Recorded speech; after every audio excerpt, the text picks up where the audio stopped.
我出去看看。我随你一起吧，该回家了。谢渊在少女羞羞答答的脸上扫视一眼，虽不想她回去，但最终还是点了点头，不能逼得太紧了。好，家里有排骨有虾，晚上做红烧排骨红焖大虾如何？男人在打什么主意，江明月再清楚不过，他还是点了点头。院门被打开的时候，谢渊忽然灵活地侧了个身子。谢公子，人家摔得好疼啊！原来是林姑娘，不知林姑娘今日登门所谓何事？谢公子，能不能扶我一下？男女授受不亲，所以抱歉。谢公子，不请我进去坐坐吗？有什么话，林姑娘还是在这里说吧。家里近来正在给我议亲，我不想嫁，我心悦的是谢公子。多谢林姑娘厚爱，不过谢某已有心悦之人，不敢耽误姑娘，姑娘还是嫁了吧。谢渊身后再次听到他表白的江明月还是有些不自在，他好想回家，也不知道现在是不是时候。林秀秀闻言脸色一白，人家可以和他共侍一夫。我不愿他受委屈，此生有他一人足矣。此生只他一个人足矣，这是他给自己的承诺吗？林秀秀抹着眼泪跑着离开了。这样的事时有发生吗？谢渊摇了摇头，像林姑娘这般大胆的姑娘少有。哦，我回去了。稍等。谢渊先出去看了一眼，然后才说道：回去吧。江明月坐在正堂，他活了2辈子，虽然单纯却并不傻。谢渊喜欢他这一点他早早就察觉到了，当然了，一开始他并不确定，但是穿黑裙子的那一天，谢渊眼底的炽热早已出卖了他，恨不得将他生吞活剥。他不说，自己只当是不知道，一切顺其自然。而这段时间，江明月也很明显的感觉到谢渊在一步步的朝他靠近，他并没有拒绝，甚至有时候会主动的引他靠近。今生有一件事情自己是无法改变的，那就是自己是商户女的身份，而且还是个漂亮的商户女。如果不是家中突遭横祸，他会按照爹娘安排的人生一步步的往前走。可现在一切都变了，他爹娘虽然还健在，却是已经庇佑不了他，反而还等待着他的救命。江明月并不知道上辈子他们的结局是怎么样，但从小红偶尔流露出来的恨、不甘还有只言片语，他猜上辈子他们的结局恐怕并不好。将来会发生什么他也不知道，他能做的就是抓住目前所能抓住的一切。他想救爹娘，想保护弟弟，只能寻找一个靠山，而谢渊就是目前他能抓住的最大的靠山。况且不否定，自己确实对谢渊也动了心，如此自然就更要抓牢他。本来一切都是有条不紊，但昨天晚上却失了控。好在结局还算是让他满意，谢渊准备明媒正娶，而且还许了一世一双人。他知道男人的话不可信，但他愿意去试着相信谢渊。这一日，江明月在正堂里想了很多很多，他对未来有了一个明确的规划。吃饭吧。谢渊夹了一块排骨放到了他的碗里。江明月看了一眼正在剥虾的男人，光是他这一手好厨艺就让自己多喜欢他几分。就见谢渊将剥好的虾放进了碗里，一并推到了他面前。谢谢。小红可是明日回？江明月点点头。往年也是如此吗？夏收秋收都是如此。哦，阿弟在私塾里可还好？江明月担心弟弟像他一样的报喜不报忧。他适应得很好，周夫子、于夫子都很喜欢他。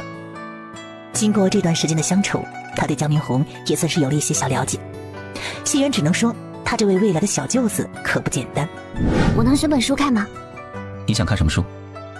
介绍各地风土面貌的游记。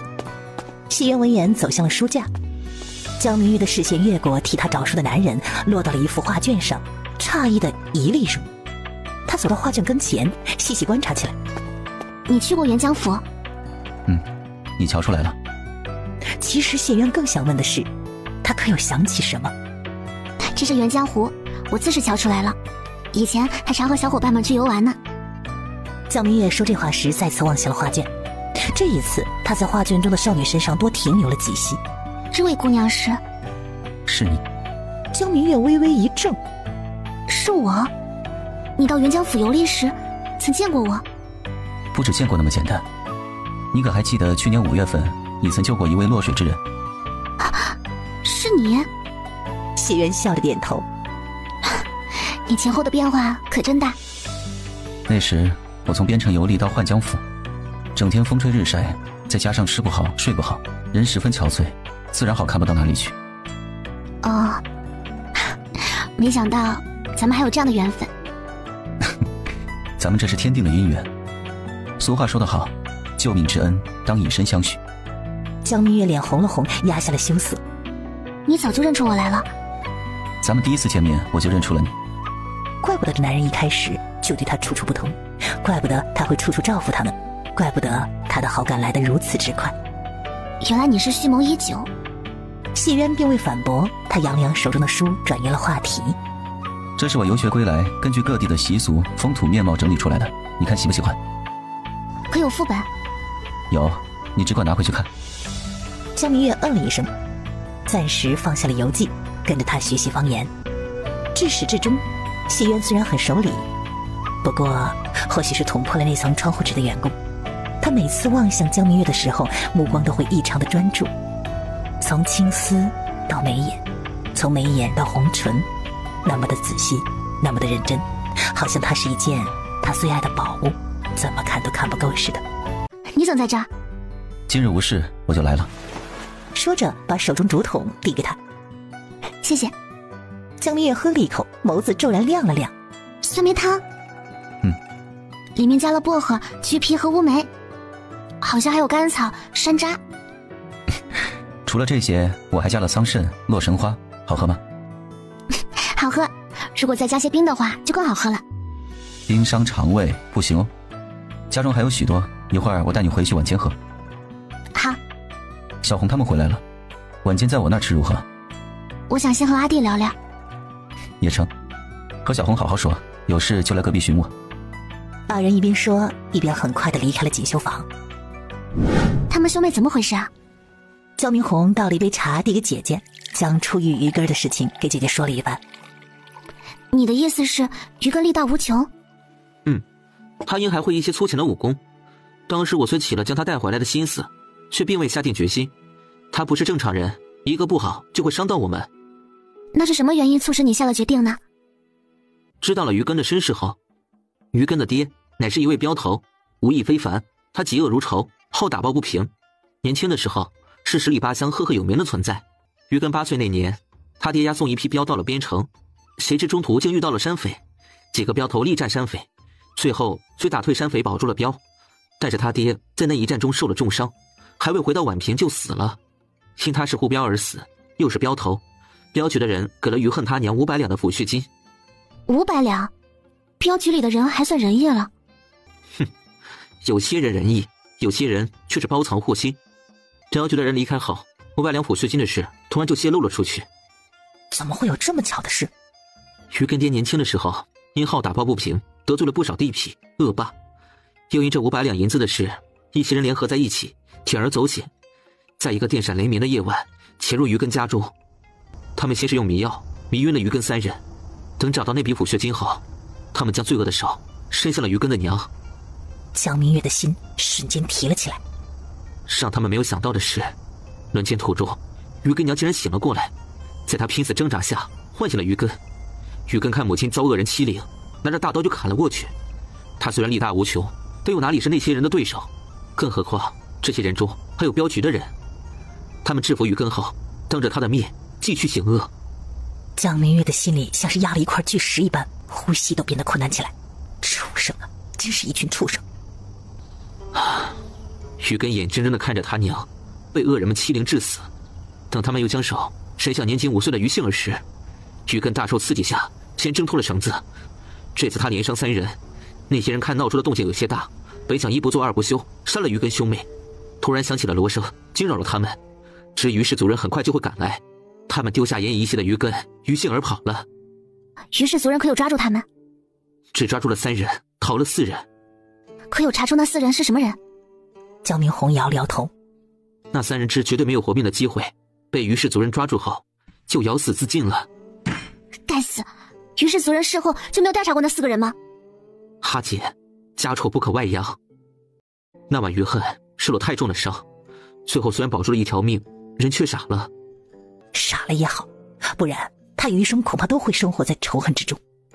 于家中的人跟我说，他虽傻了，却从未伤过人，也没有做过恶事，只是偶尔的拿他们一些吃食，而他拿食物也不是为了自己，而是为了照顾他的亲妹妹。所以综合考虑一番后，我将他们兄妹带了回来。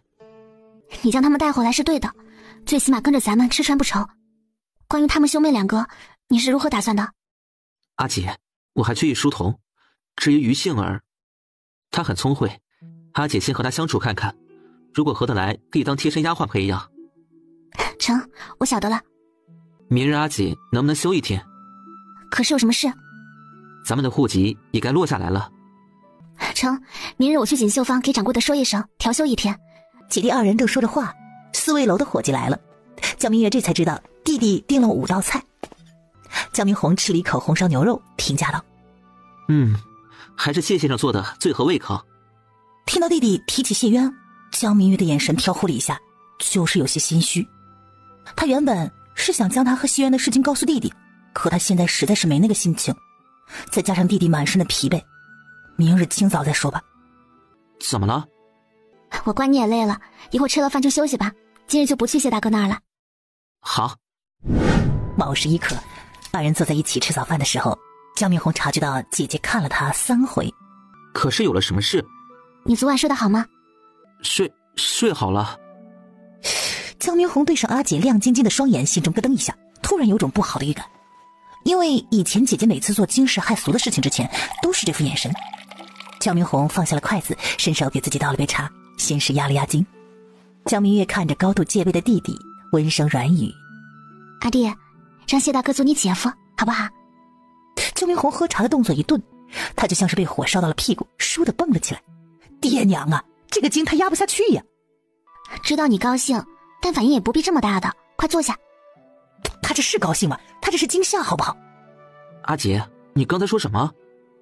幻听，他刚才一定是幻听。让谢大哥做你的姐夫好不好？不好。为何？你不喜欢他吗？不只喜欢，我还很仰慕他。那是为何？难道你觉得他配不上姐姐？自信是好事儿，但阿姐好像自信过头了。姐姐没你想的那么完美了，她勉强配得上姐姐的，咱们也不能要求过高嘛。江明红想哭了，他都肖想谢渊了，这要求还不高吗？阿姐，谢渊不行，你还是早些打消这个念头吧。为什么？我不好吗？不是你不好。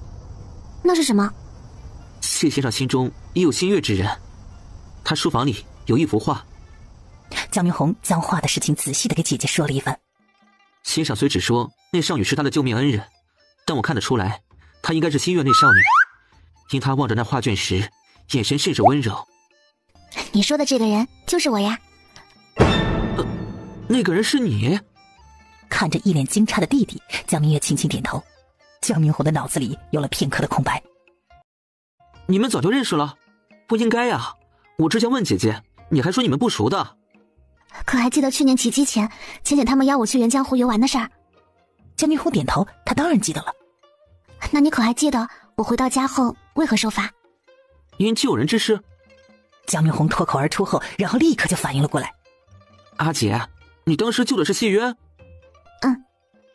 那时候他从边城游历到咱们那儿，又黑又瘦的。江明月将那时候的事给弟弟仔仔细细的讲述了一番。我们谁也没想到会在宛平再相遇，他前后变化太大了，我一直没有认出他来，不过他倒是第一眼就认出我了。如此说来，一切就都解释得通了。谢渊并不是没有图谋，只不过他图谋的不是自己，而是自己的姐姐。有了这个认知，江明红想起这段时间的点点滴滴，都恨不得抽自己2巴掌。谢渊明明对姐姐处处不同，现在自己才反应过来，蠢呐，当真蠢，亏了自己还是活了2世的人。阿姐是何时认出谢渊的？前天晚上我在谢渊的书房里也看到了那幅画，听他主动说起沅江湖的事儿，这才认出他来。他向你表露心意了？江明月有些羞涩地低下了头，轻轻地嗯了一声。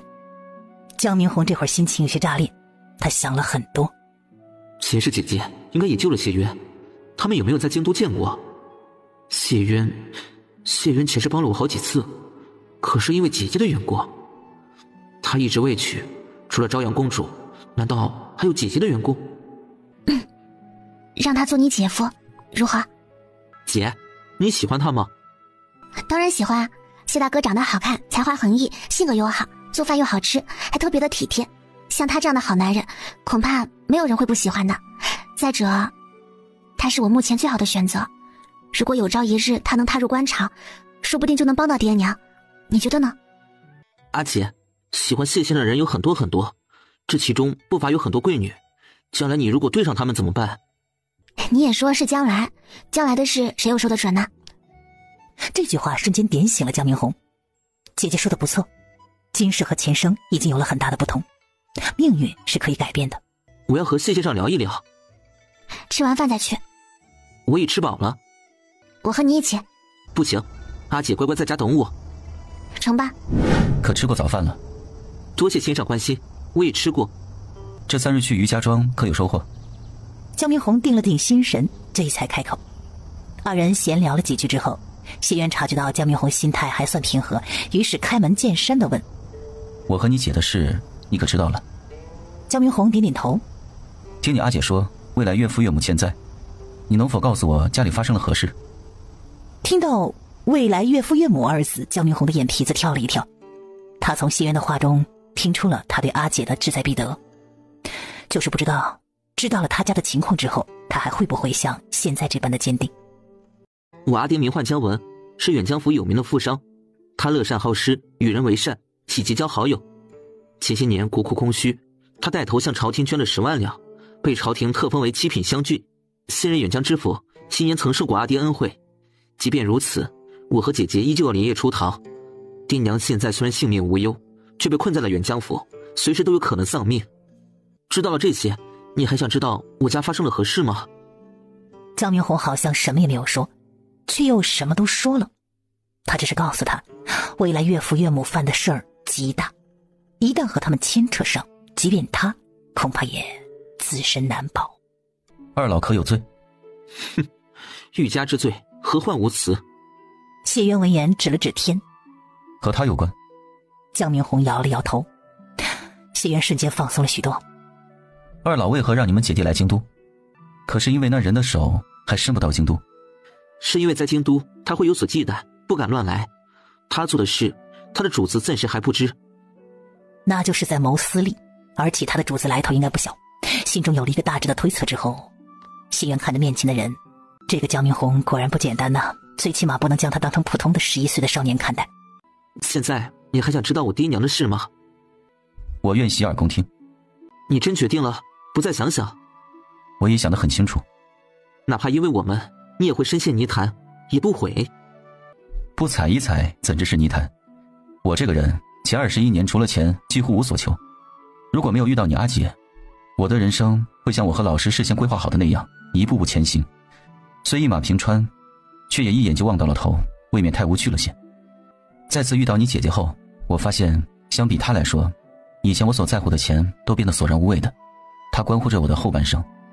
江明红有些诧异地看着谢渊，他突然就想起了阿娘以前说过的一句话：无欲无求的人动了情最为可怕，要么是和喜欢的人长相厮守，要么就是山崩地裂。所以道路曲折一些也无妨，说不定会遇到不同的风景，生活也会变得有趣很多，总比现在索然无味要强。江明红闻言深吸了口气，等到心绪重新恢复了平静，他慢慢的将爹娘的事情告诉了谢渊。谢渊听了江明红的讲述，有些吃惊，但仅此而已。毕竟他已经猜出了个大概，心里已经有准备了。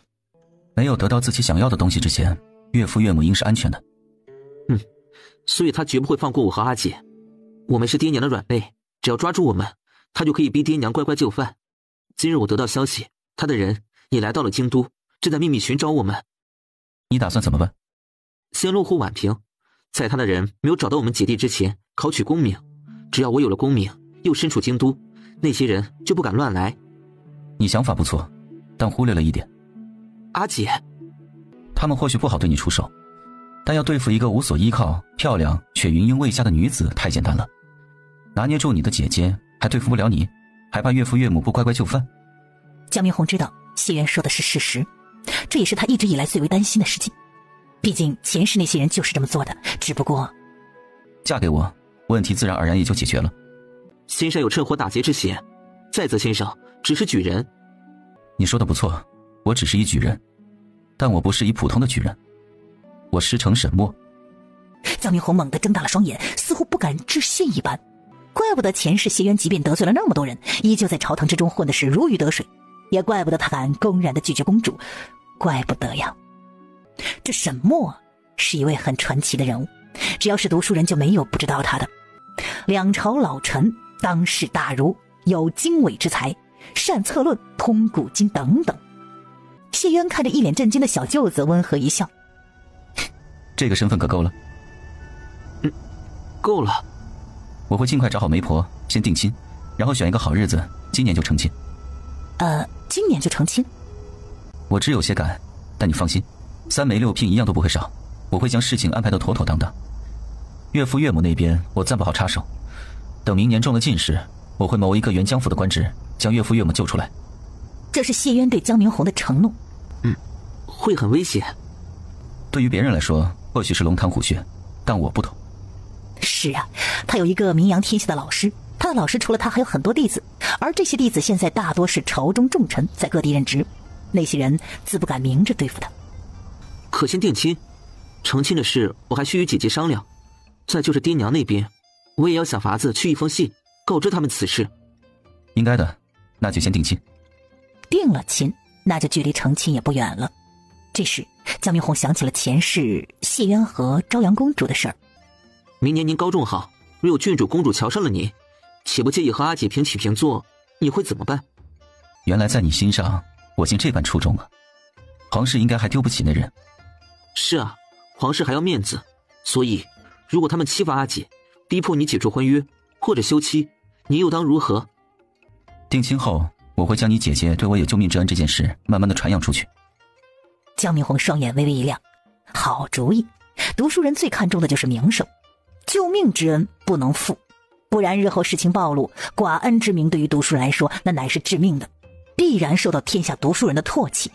即便是谢渊师承沈墨，那这一辈子仕途也就到头了。而如果朝阳公主敢欺负姐姐，或者是逼迫谢渊休妻，更会让整个皇室都蒙羞。可还有忧虑之处。阿姐是被爹娘教养长大的，之前在家里时，她开开心心，从未为钱财琐碎而烦心，吃穿用度无一不精。我家中虽资产不丰，但会尽力给她最好的，绝不让她受委屈。你们聊得如何？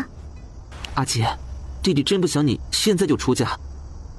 都怪他没有本事保护不了姐姐，不然他绝不会这么便宜了谢渊。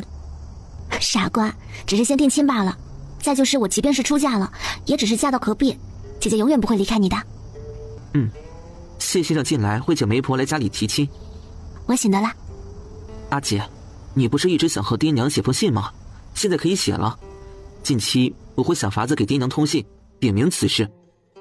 离开这么久，我好想爹娘啊，也不知他们现在过得好不好，我要给他们写一封长长的信。我有太多话想跟他们说了。江明红看着一脸高兴的姐姐，声音沙哑地嗯了一声。她也想爹娘，很想很想。对于姐姐来说，他们和爹娘才刚刚分开小半年，但对江明红来说却是一生。谢大哥早，你怎么在这儿？我在这等你。怎么不在胡同？话说到一半，江明月想的弟弟又把话咽了回去，突然有种偷偷摸摸的感觉。等咱们定了亲就不必这样了。走吧，我送你去锦绣坊。哦。谢渊看这会儿街上行人不多，在宽大袖子遮掩下拉住了江明月的小手。江明月有片刻的紧绷，抽了几次也没有抽脱，不禁脸色绯红。想到现在是在街上，也不好与他计较，也就由着他了。谢渊握住江明月的小手，心情颇好，嘴角往上勾了一勾。谢渊认为自己还算是沉稳，而且一向的严于律己，可是他小瞧了江明月对自己的影响力。没有亲吻过，没有牵过手，是不知道滋味的。他勉强还能克制住自己的冲动。现在喜欢的女人就站在他的面前，他总是想碰碰她，牵牵她的小手。如果可以，视线从她水润粉嫩的唇上掠过，谢渊喉结微动，急忙收回视线。现在还不行。今日他方知何为20出头血气方刚。他呼出2口有些灼热的气，压下了心中的蠢蠢欲动。这段时间正值夏收，大家都很忙，媒婆要初9才能登门。我不急。我知，但我急。江明月扑哧一声笑了出来，那笑容因为发自内心深处，竟如百花齐放，艳光四射。熙媛都看呆了，半晌才回过神来，看着笑得如此灿烂的人，只觉得心中是莫名的喜欢。岳父岳母都不在你们的身边，你们在宛平又没有亲人，媒婆上门那日，我请族里的人过来帮忙，如何？我也有了人选。如需要我帮忙，就来隔壁寻我。江明月轻轻地嗯了一声。就送到这儿吧。熙媛头一次觉得这段路程是如此之短，她虽然有些不愿意，但还是主动地松开了他的手。下午我来接你。我晓得了。熙媛看着他越过了锦绣坊，走到了对面的包子铺前，买了4个包子。看他拿起包子走到一个乞丐面前蹲了下来，他应该是经常做这个事情，二人看起来很熟。那位公子是你的未婚夫？还不是，不过我们正在议亲。他是个读书人。江明月点点头。已考取了功名。他也是举人。素娘眸光闪了一闪，看着面前一脸羞涩甜蜜的人，忍不住地提醒他：自古男儿多薄幸，他或许现在对你很好，但不代表以后会一直都这么好。这过日子呀，谁也说不准。这人无论到什么时候都要守住自己的本心，这样才能永远处于不败之地。这一刻，江明月眼前的这个人已经不是乞丐，而是一个睿智的长辈。他恭敬地冲老乞丐施了一礼。多谢您的教导，明月记住了。一会儿过后，素娘望着离开的江明月缓缓地坐了起来。她低头看着手中刚刚出笼的大肉包子，咬了一口。之前她是一心求死，可到了现在，她突然不想死了，她要活着。江明月敏锐地察觉到了不对劲儿，有人在跟踪她。她极力地控制住想往后瞧一瞧的冲动。跑什么？怎么了？谢大哥。娘子，别跑了，和我置气也不能离家出走啊！相公知道错了。前方的江明月听到周兴的高喊，恶心坏了，他什么都没说，只是再一次加快了速度。因为于夫子，谢渊在私塾里耽搁了一会儿，离开私塾，他是一路抄近道，刚拐到溪水街上，迎面就叫江明月跑了过来。跑什么？怎么了？谢大哥。谢渊见他双眼雾蒙蒙，一副吓坏的样子，眸光微暗，面色沉了一沉，可再开口的时候，语气还是一如既往的温和。我在，怎么了？有人跟踪我。谢渊抬头，一眼就看到了追过来的周兴，二人对视，他的眼中寒意凛然。兴哥，你得停下来了，快追啊！绝对不能放过那个臭娘们儿。追什么追？咱们走。周兴转身就走，他常年在街上混，自认为还是有几分眼力劲儿。那小白脸一看就是个读书人，而且恐怕是个有个功名在身的读书人。虽不愿承认，但事实就是这样，他招惹不起这种人。谢渊记下了二人的相貌，抬手轻轻地理了理江明月因为奔跑而凌乱的乌发。别怕，他们已经走了。刚才真的是吓死我了。前世今生，他还是第一次经历这种事儿，直到这会儿手还有些抖呢。对不起，我来晚了。这跟你没有关系啦，你不要把什么事情都往自己身上揽嘛。再说，我这不是好好的。你可认识那男人？认识，前天他曾经来过锦绣坊。江明月缓声把那天的事情给谢渊讲述了一遍。听江明月说完，谢渊心中有了打算。不过事情没有成定局之前，他并不打算给江明月说。别怕，以后我绝不会再迟到了。这件事万不可告诉小红，我怕她担心。好。江明月看谢渊答应了，安下了心来。走吧。来，擦擦汗。江明月擦擦汗，又扬了扬手中的帕子。洗干净了再还给你。这帕子我已经用了大半年了。啊？听小红说她的背包是你做的，绣工真好。江明月眨着眼睛，总算明白了男人的意思。回头我给谢大哥绣个帕子，再给你绣一荷包。他们马上就要定亲，到时候他以未婚妻的身份送给他一点东西，那是再寻常不过的事儿。谢渊唇角上勾，双眼温和地看着他。好，我自个儿写。那多不好意思。对我不用不好意思。离开私塾后，于夫子找了过来，和我聊了几句。这是他来迟的原因吗？哦，你们聊了些什么？他说小红悟性好，且一点就通，敏而好学，又十分的刻苦，乃是难得的好苗子。于夫子起了收徒的心思啦。谢渊点点头。谢大哥是怎么说的？我顺着他的话将小红夸了一番。他只是夸了夸弟弟，却并没有告诉于夫子在私下里已经教导弟弟，这是为何呢？谢渊好像知道他在想什么似的。比起我来，于夫子更适合当小红的老师。可我觉得你是最好的呀。一句话让谢渊的心情好了很多，眼中也染上了几分笑。原来他在江明月的心中是这么优秀的一个人呐。小红是个很有主意、很有想法的人。通过这段时间的相处，我察觉出他对自己的未来已有规划。如果我没猜错的话，他将来应是想进吏部。吏部掌管天下百官的任免、考察、升调、调动等事务，是6部中最为重要的一部。不得不说，他的好弟弟的野心还真是不小。好，真是好得很呐。于在宛平是个大姓，族人甚多，在朝为官的也甚多，而这些人大多在吏部当差。于夫子虽只是个举人，但他却是于家嫡系，他的亲哥哥现任吏部侍郎，颇为圣上看重。这是你和阿弟说了吗？没有，我暂时并不打算告诉他。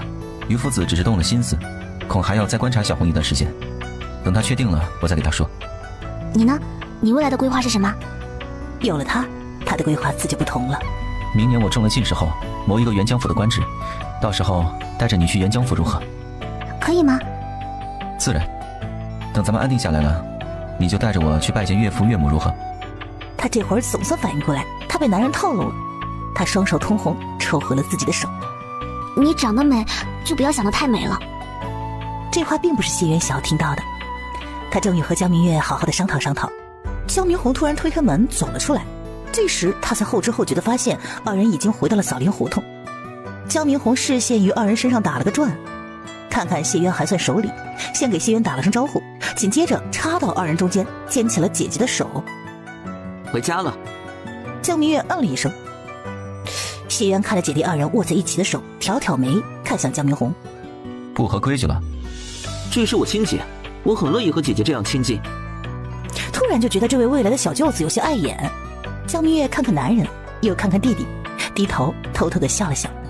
我有事要出去一下，家里的门我给你开着，你一会儿直接过来，自己点油灯。谢渊看着江明红说。江明月闻言抬头看了男人。我要去一趟医馆。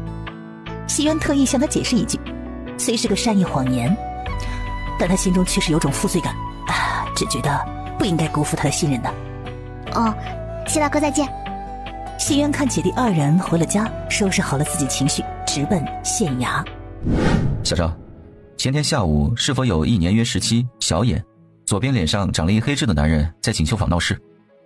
是，那人名唤周兴，是街上有名的混混，近来手中犯了不少事儿，我正准备将他缉拿归案。倒是个聪明人。犯了事自然要将他抓回去，你既然认识他，这件事就交给你了。是，属下这就去办。谢渊望了一眼离开的人。曹叔，都说强将底下无弱兵，今日我算是见到了，恭喜你手下又多了一位强兵。能得到谢渊这位举人的夸奖，曹捕快心情大悦，哈哈大笑几声，凑到了谢渊身边，小声地问：老弟，那人如何处置为好？这人身上应该背了不少的事，先关押，然后收集证据。他这是并不打算放过周兴啊，也不知周兴做了什么，竟让如此好脾气的谢渊动了杀心。今日就先到这里吧。多谢先生。我会将你调到沈瑜的身边，这样日后你就可以和他一起作伴了。为何？我只是观你好像对他很感兴趣。江明红心中顿时一惊，他自认为他隐藏得很好，没想到还是被谢渊发现了。他文采出众，是个很好的对手。谢渊不置可否的点点头，他这个小舅子藏得真深的。谢渊并未戳穿他，而是顺着他的话。他的确是个很好的对手，且是沈家嫡系。如果你能与他交好，日后进入官场，你们二人可相互扶持。洪听先生安排。先生，他既是沈家嫡系，为何要来宛平求学？可是因为先生的缘故。是老师让他过来的，一是希望我能收他为徒，二就是于氏私塾学习氛围好，没有那么多乱七八糟的事。先生为何一直没有收他为徒呢？我嫌麻烦。沈瑜就像是这颗石子，棱角分明，想要将它打造成光滑的石子，绝非易事。他爹娘叔叔们都不愿意操这份心，我为何要揽这个麻烦？江明红觉得说的好有道理呀。你正好和他相反，又太过圆滑了，都挺让人头疼的。你呢，也就有一个好姐姐的缘故。这话里话外的意思，如果不是因为你姐姐，老子才不教你呢。一直都认为自己还算优秀的江明红，确实有点受打击，不过很快就调节过来。不错，我姐姐的确很好，前任里最在乎我这个弟弟。因为姐姐，你就得教我，就得巴结着我。江明红想到这儿，心情大好，他的姐姐干得漂亮，竟能让谢渊情根深重。谢渊看着一脸得意的小舅子，冲他摆摆手，果然小舅子什么的最让人讨厌了。姐，我打算教于根兄妹读书写字，你意下如何？当然好，但不能操之过急，就像让他们兄妹俩分开睡一样。江明月将昨天晚上的事情向弟弟讲述一番。阿爹，我觉得于根很可能没有傻，我觉得应是那晚的事情对他伤害太大了，大到他无法承受，所以他才会像现在这样刻意的去麻痹自己，刻意的去遗忘那晚的事情。虽忘记了，但一到晚上他就变得十分的暴力和焦躁，看不到于杏儿他会极其不安，即便是睡觉的时候他也必须要抓住于杏儿才能睡觉。或许他潜意识里觉得只有如此才能保护好妹妹吧。他每天晚上因都会做噩梦，我发现他黑眼圈很重，眼中带着红丝，这都是没有休息好的状态。但今日很明显的就是他眼中的红丝没有了，黑眼圈也消了很多。江明红仔细回忆一番之后，发现确实如此，如果不是姐姐提醒，他竟都没有发现。除了这些，再有就是昨天晚上他睡觉后，我听到他喊了一声娘。江明红眼中暗光一闪，所以于根的事情不能操之过急，咱们要慢慢来。首先要先让他们熟悉咱们，熟悉这个家，等他信任咱们，适应这里的生活后，你再教他们读书写字吧。我听阿姐的。第二天，谢渊依旧是在拐角处等着江明月。不得不说，昨日发生了那样的事情，他直到现在还是心有余悸。不过有谢渊作伴，江明月倒是一点都不怕了。和昨日一样，谢渊将他送到锦绣坊才离开。江明月在附近的早餐摊子上买了一个肉饼，2个鸡蛋，来到乞丐面前蹲下来。天气热，食物不好存放，我只买了一个肉饼，不过我还给你买了鸡蛋，这个你可收着慢慢吃。素娘看着起身准备离开的人，她开了口：江姑娘，你可是还有什么事？我不想像现在这样活着了，我想找一个活计。这才对嘛，人生虽苦，但人间值得，你想开了就好。素娘看着面前的人，脸上慢慢露出了一丝笑，是江明月让她觉得人间值得。你都会些什么？想找个什么样的活计？我会的东西不多，只厨艺拿得出手，也不知县里有没有人招厨娘。还真巧，我家就在招厨娘呢，不知您愿不愿意来我家？愿意，素娘多谢姑娘收留。不必如此的，我家住枣林胡同左边第4户，家中除了弟弟还有2粗使丫鬟，大些的名唤石榴，小一些的名唤于杏儿，再就是一书童名唤于根。您是现在过去呢，还是晚间我带你回去？我现在就过去吧。那行，到了家中你就给石榴说你是我请的厨娘，让他将南厢房收拾出来，以后你住南厢房，月钱的事情咱们晚上再谈如何？姑娘愿意收留我，给我一栖身之所，管我1日3餐，也是恩同再造，切莫再提月钱之事。成吧，你在这里稍等我片刻。二人认识这么久，江明月知道他并没什么家当，直接来到锦绣坊，选了2身衣裳，付了钱，疾步来到素娘面前，将衣裳递给她。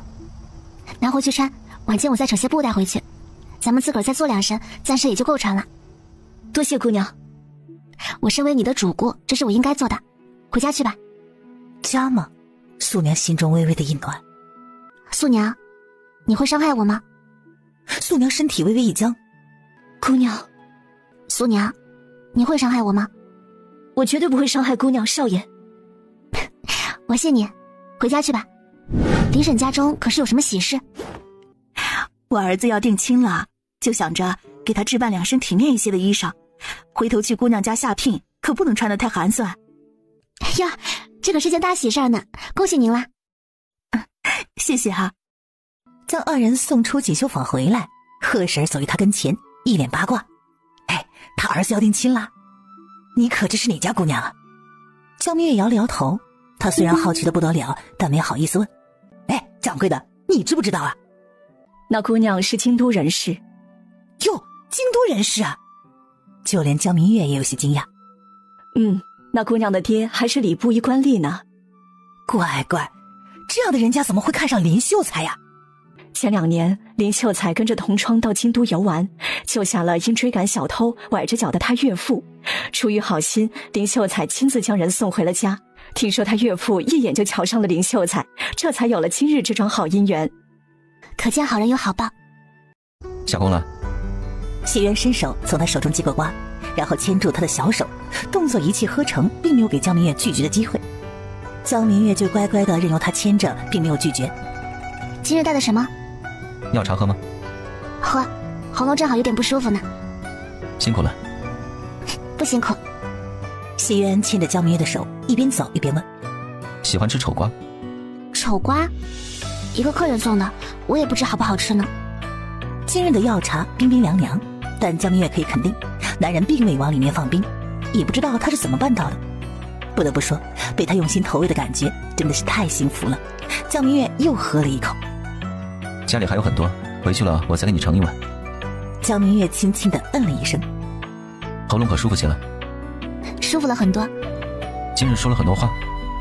那倒没有，这段时间大家都忙着下收，铺内很清闲的。只不过今日天有些闷热，特别是申时前后，一点风都没有的，出了很多汗。唉，现在的我呀，就像是暴晒过后的花，极需要雨水的浇灌。本是再正常不过的一句话，却让谢渊浮想联翩。他的面上虽然没有任何的变化，喉结却是滚动了一下。现在都这般热了，往后可怎么办呢？谢渊停下了脚步，扭头看向身边的人，很认真地说：觉得累的话就不做了，我家底虽不丰，但养活你们姐弟2人还是没问题的。晓得啦，谢大哥，你咋这么好呢？我真的是越来越喜欢你了。一句话让谢渊瞬间停在了原地，此时的他只觉得如踏云端，满心全是欢喜。平日里深邃清冷的一双眼睛，现在变得浓稠灰暗。谢渊看着面前的人，正色道：明月，我也很喜欢你，比我认为的还要喜欢你。本是随口而出的一句话，却得到男人极其认真的回应。江明月开心的同时，又有着一点心虚。知道了，快走吧。定亲后9月成亲如何？那时候天高气爽，硕果累累，正是一年美好的季节。不要。为何？我对你还不够了解，我要再考察你一段时间。俗话说，这女人嫁人就像是第2次投胎似的，我总得看仔细了再投胎嘛。那你就好好看看。温和的语气此时全是包容和宠溺。江明月嗯了2声，看到前面已经是枣林胡同，将自己的手缩了回来。谢渊扫视了一眼自己空荡荡的手，快些定亲吧，要不然想牵他都要偷偷摸摸。院中黄瓜菜瓜都可以吃了，你要不要摘一些带回去？要。他跟在男人的身后正要进去，旁边突然传来一声轻咳。江明月看着走出来的江明红，双眼飘忽了一下，有些心虚。阿姐，你是不是跟我说说厨娘的事？谢大哥，我改天再去摘黄瓜。谢渊看着手牵着手回家的姐弟2人，视线在江明红的身上多停留了几息。故意的，真幼稚。素娘见过姑娘少爷，我容貌有瑕，如吓到姑娘少爷，还请你们勿怪。我和阿弟最大的优点就是胆大了，如不嫌弃，我和阿弟以后换你一身素衣可好？江明月这亲昵的态度让素娘平静的心里出现了一丝丝的涟漪。是我的荣幸。素姨，你受苦了。看着面部轮廓可以知道，素娘以前一定是一位风华绝代的美人儿，也不知道到底因为什么人，竟然这般狠心与她脸上划了7、8刀。这句受苦让素娘瞬间破防，用了几息的时间才勉强压下心中翻涌的情绪。弟弟江明红扫视了一眼素娘白皙的手腕，眼中暗芒一闪。好在苦难都已过去，一切都会好起来的。多谢姑娘。江明红虽然顾虑重重，但还是表了态。素姨，这里以后就是你的家，你只管安心住下，有我们姐弟在，就没有人再能伤害到你。多谢少爷，多谢姑娘。不客气。素姨，以后换我明月就好。好，我的过往如烟早已消散，现在只是素娘。江明红眼中金光一闪，好聪明的人呐，这是看他有所顾虑，给他吃一个定心丸吗？姐弟二人目送着素娘离开之后，江明月扭过头来看向弟弟。这下你该放心了吧？江明红点点头，他的确是安心了不少。我之前一直都在头疼，初九媒婆登门了该怎么办？现在问题倒是迎刃而解了。素姨的确是个很好的人选。那明日我和素姨说说。江明红点点头。如何呀？周大山摇了摇头，乌梅脸一白坐了下来，开始呜呜地哭起来。我的小心啊，这2日他不知会在衙门里吃多少苦呢。他爹呀，现在该怎么办呢？明日里你去锦绣坊。耀星之所以会有今日之祸，是因为江明月的缘故。他害我没了活计，害得小新进了大牢。现在你竟然让我去锦绣坊，低声下气的去求他，我不甘心。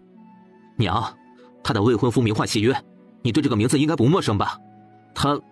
咱们周惹不起。有话就说，眼睛都在我脸上烧出来2窟窿了。我阿姐救了一人，她气质出众，不是小门小户能教养出来的，脸上的疤痕应该是别人特意画的。刚才她喝水时，我看到她手腕处的皮肤比其他地方略白。你担心她会给你们带来祸患？我们姐弟身上的麻烦已经够多了，倒也不在乎再多她这么一桩。我只是觉得这事理应给你说一声。成，我知道了。虚时半，谢渊将早已装好的药茶递给了江明红，带回去给你姐姐喝。往后由我给你们讲故事，回屋吧。于杏儿神色没有多大的变化，于根就表现得很明显了，蔫蔫的哦了一声。素娘将这一切都尽收眼底，她发现这个家挺有意思的，除了16，他们每个人都是有故事的人。谢大哥，我都知道呀。知道什么了？我知跟踪我的那人名叫周兴，他被捕快抓走了。前些时日在锦绣坊巡逻的那些捕快也是你安排的。谢渊并没有否认。周家的人来找你了？上午来的，他们求我高抬贵手放了周兴。你是怎么想的？捕快们秉公执法，他们抓捕周兴肯定是因为他做了违法乱纪的事情，放不放人衙门里自有决断，求我也没用啊。他的回答完全出乎了谢渊的意料，他以为江明月会心软求他放人。你说的不错，他们求你也没用。江明月眨眨灵动的大眼睛，直直的点头。谢渊忍俊不禁，他看起来是温和又柔弱，平日里几乎没有和任何人发生过争执，关键时刻来了劲儿，让谢渊有种他杀人他也会默默递刀子的错觉。心情愉悦的谢渊忍不住的捏了捏他柔软的小手。江明月象征性的挣扎2下，见男人不愿意松手，忍着手上传来的酥麻，任由他拿捏，直到手被他捏得有些红，双脚落在地上有种轻飘之感。你欺负我，好疼。谢渊只觉得仿佛有一根羽毛从他心头划过，有些痒又有些胀。他抬头看着双颊泛红一脸娇羞的人，瞬间呼吸乱了，平日里深邃清冷的眼睛彼此逐渐变得幽深起来。谢渊喉结滚动，克制住心里蠢蠢欲动，松开了他的手。几息之后平息下来的谢渊追上了江明月。明日我要去京都一趟，可需要我帮你捎带什么东西？烤鸭，听人说京都的烤鸭才是一绝呢，我也想尝尝。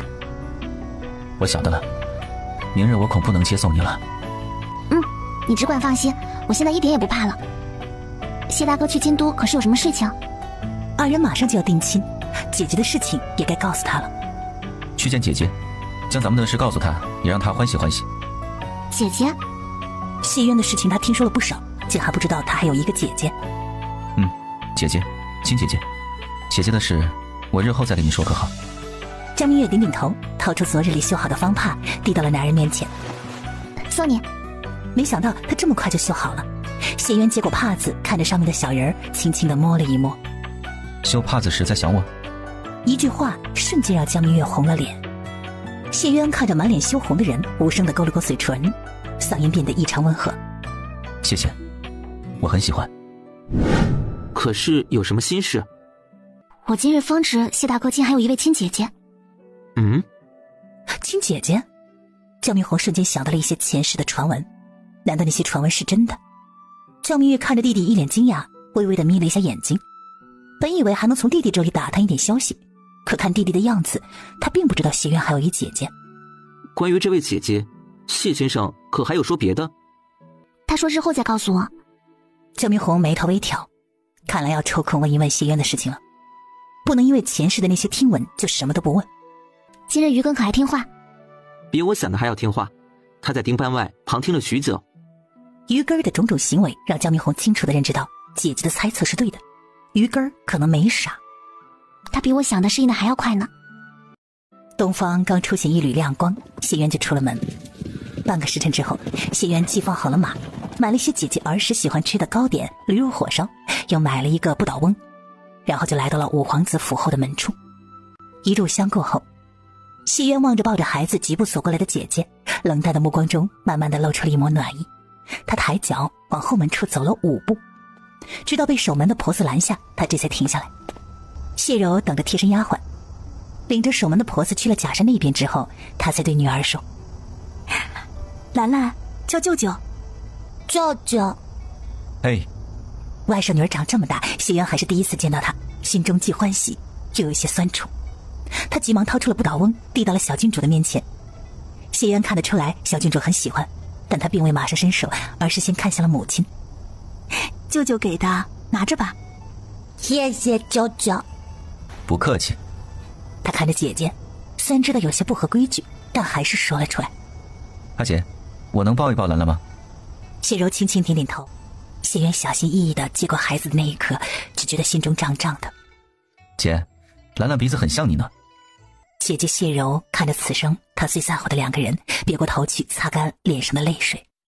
果观你比着上次瘦了一些，近来是不是很忙啊？姐姐一定看错了，弟弟明明比之前胖了，倒是姐姐比上次清瘦了很多。皇子妃可好些了？谢柔轻轻地摇了摇头。姐姐市集时也要照顾好自己，你现在有兰兰了。你放心，我会保护好她的。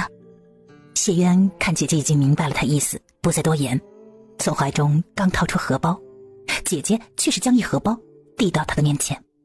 姐弟2人看着彼此手中的荷包都笑了。谢渊将荷包塞进了小郡主的口袋里。这是我给兰兰的，现在已不是从前了，姐，弟弟也长大了，我会照顾好自己，你别担心。反而是你这边日后用钱的地方会比较多，不可再像之前那样处处节俭，该花的时候就要花，特别是小郡主这里。谢柔听着弟弟事无巨细的叮嘱，唇角含笑，心中温暖如春。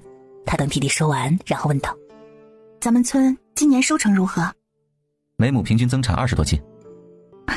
太好了，你有大好的前程，千万不要因为2个不值当的人断送了自己的前程，知道吗？姐姐，我要定亲了。真的？弟弟有了想要与之共度一生之人，那快给我说说他的情况。他姓江，名明月，是江南沅江府人士。去年夏天，阿弟游历到沅江。你们这也算是千里姻缘一线牵了。既然心悦他，就好好的对待他，知道吗？弟弟晓得了。那你们什么时候定亲呢？初9，官媒会到江家提亲。定亲礼你都准备了些什么？按咱们这边的习俗，我准备了簪、手链、耳环和布。谢柔正欲开口，看到贴身丫鬟和守门的嬷嬷走过来，知道他该回去了。你在这里等上片刻，我给你备着东西，稍后让绿娥给送过来。阿姐不用了，我已经准备好了。你会准备什么呀？再说你准备的东西能有我准备的好吗？在这里等着。应该是谢大哥，我出去看看。焦明红看姐姐放下筷子就要冲出去，心中突然有些不舒服。果然，姐夫之类的人最让人讨厌了。想虽然还是这样想，但他还是跟了出去。谢大哥刚回来。趁热吃，凉了口感会差很多。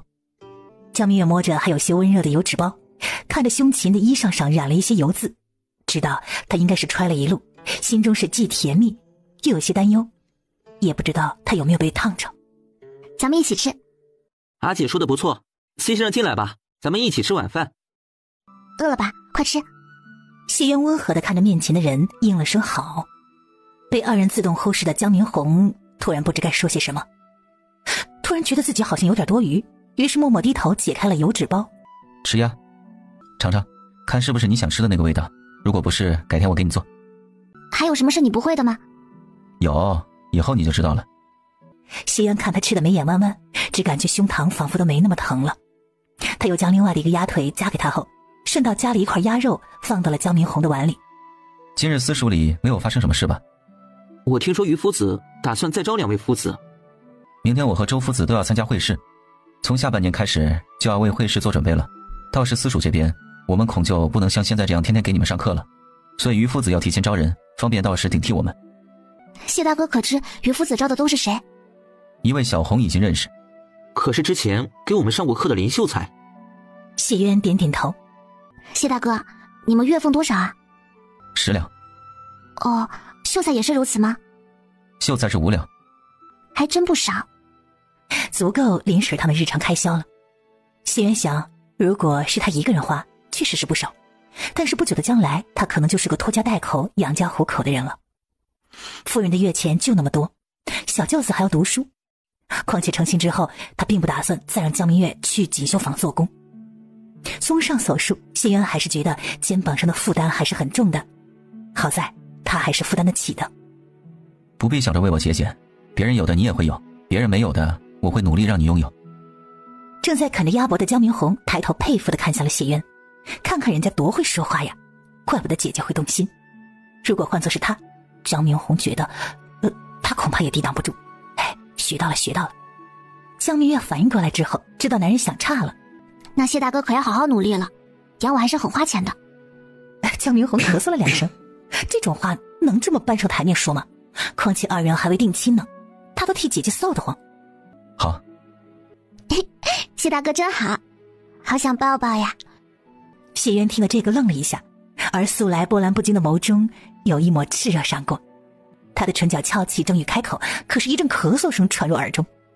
旁边的江明红大声的咳嗽，睁大眼睛望向了语出惊人的姐姐，好像在说：“你羞不羞呀？别再说了。”啊，好吧，说的时候真没什么感觉，现在被弟弟这么一警告，江明也突然觉得挺不好意思的。你要是喉咙不舒服，待会儿我可以帮你看看，想再咳时尽量忍着，别吓着了你姐姐。江明红毫无疑呀，他是喉咙不舒服吗？我知道了，且再忍忍，明日前媒婆登门后，咱们定了亲就可以了。那低沉的嗓音里还带着哄啊！江明红又想咳嗽了。这时候，谢渊姐姐突然齐齐扭头，警告地望向他：“要疯了，还能不能好好吃饭啊？吃饭。”我之前听阿爹常常念叨，要科举入仕，首先要有一个好身体。夏天过后，谢大哥是不是要锻炼起来啦？我曾跟着栾伯父学了一套拳法，常练可强身健体，这些年从未懈怠过。什么拳？养生拳。哦，可以教我吗？现在天气炎热，秋天如何？好啊，那就秋天。到时小红也可过来一起学。谢渊对这位未来小舅子还是很照顾的。过去看你们黏黏糊糊、恩恩爱爱，哼，大可不必。谢大哥今日奔波了一天，肯定累了，早些休息。我阿弟今日就不打扰你了。也好。我送你。江明月随着谢渊往外走时，看弟弟跟了上来，回头警告地看他一眼。江明红立刻停下来，虽然有些不放心2人单独相处，但还是进了正堂。大多数的时候，姐姐都是十分听话，也十分温柔，但是偶尔姐姐来了脾气，他还真是吃不消。总之就是惹不起。院门外面，谢渊停下了脚步，看着跟出来的人儿。还想抱吗？啊！江明月反应过来他说什么之后，下意识的扭头扫视了前后，就听到谢渊说：“不用看了，没人。还想抱吗？”这一次的声音极轻，仿佛稍微大一点就会吓到他似的。本来江明月已经没那个心思了，但感觉到男人好像很小的样子，他朝着谢渊走近2步，还未靠近他怀里，他已经先他一步伸手将他揽入怀中，身体跌进一个滚烫的怀抱，陌生又熟悉的气息瞬间就让他包围。不同于江明月的柔软，谢渊的胸膛十分的坚硬，手臂在这一刻就像铜墙铁壁似的，使他动弹不得，抱得有点紧。别乱动。少女的身子柔软到不可思议，浑身都散发着一股淡淡的清香，那样的熟悉又那样的让他着迷。谢渊没想到，只是简简单单的一个拥抱，就让他到了失控的边缘。江明月感觉到他的气息就在自己面前，异常的灼热，他当即不敢乱动。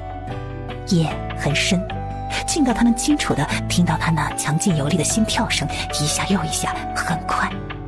知道谢渊和自己一样的紧张激动，江明月反而平静了下来。一会儿过后，浑身往外冒汗的江明月声音软软：“你能不能别抱那么紧啊？我有点不舒服。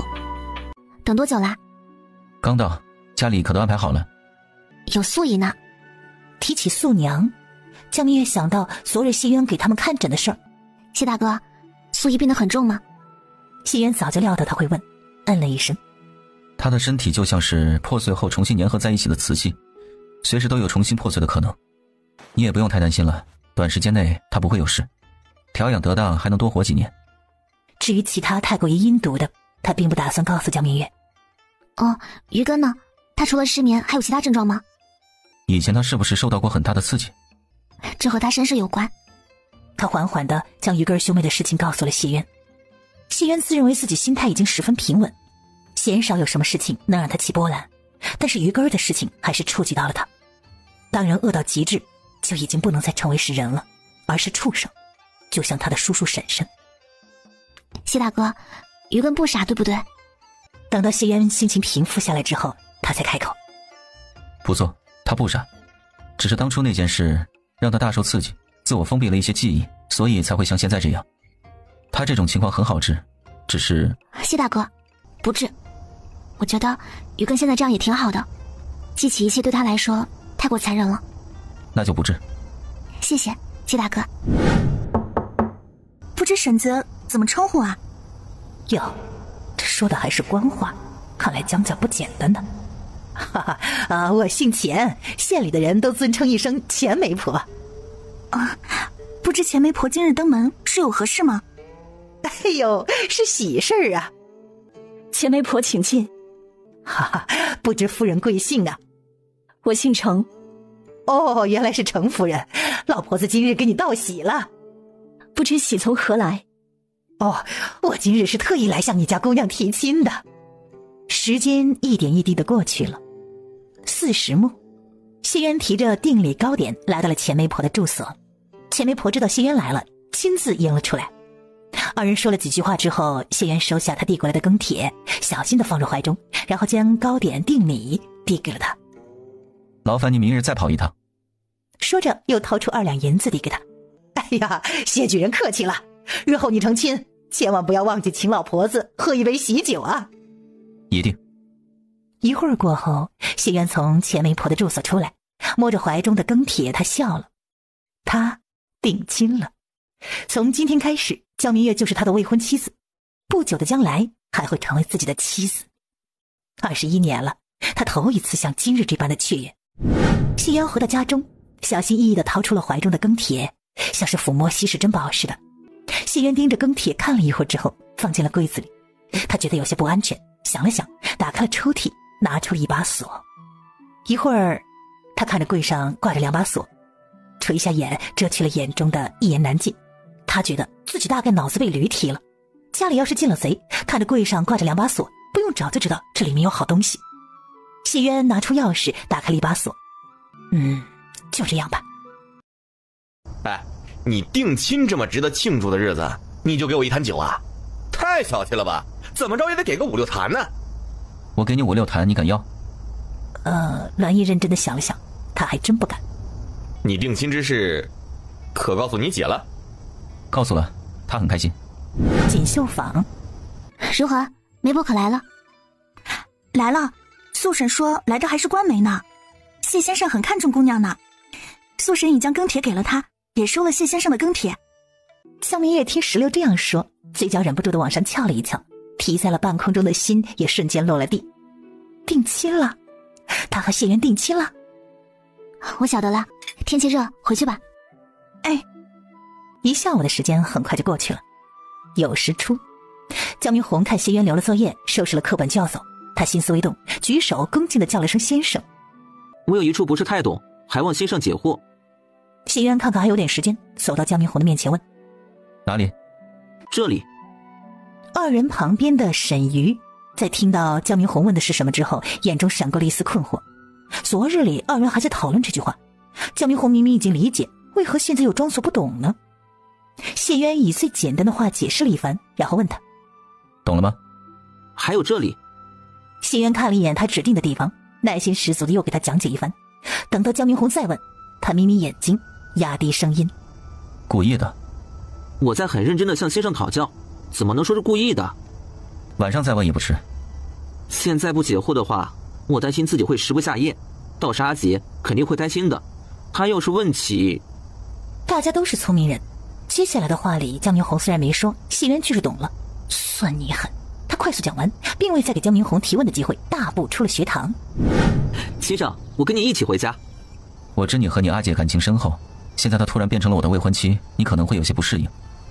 没关系，我可以给你时间。不过江明红，你不是小孩了，所以我还是希望你能尽快的适应，早点接受我。江明红闻言沉默了。江明红推开院门，看到笑语晏晏的和素娘说话的人，想到前世的种种，他慢慢的红起了眼眶。谢渊的话点醒了他，前世如果不是自己太冲动，在陈富贵的挑拨下他得罪了大皇子，姐姐也不会为了救他委身于二皇子。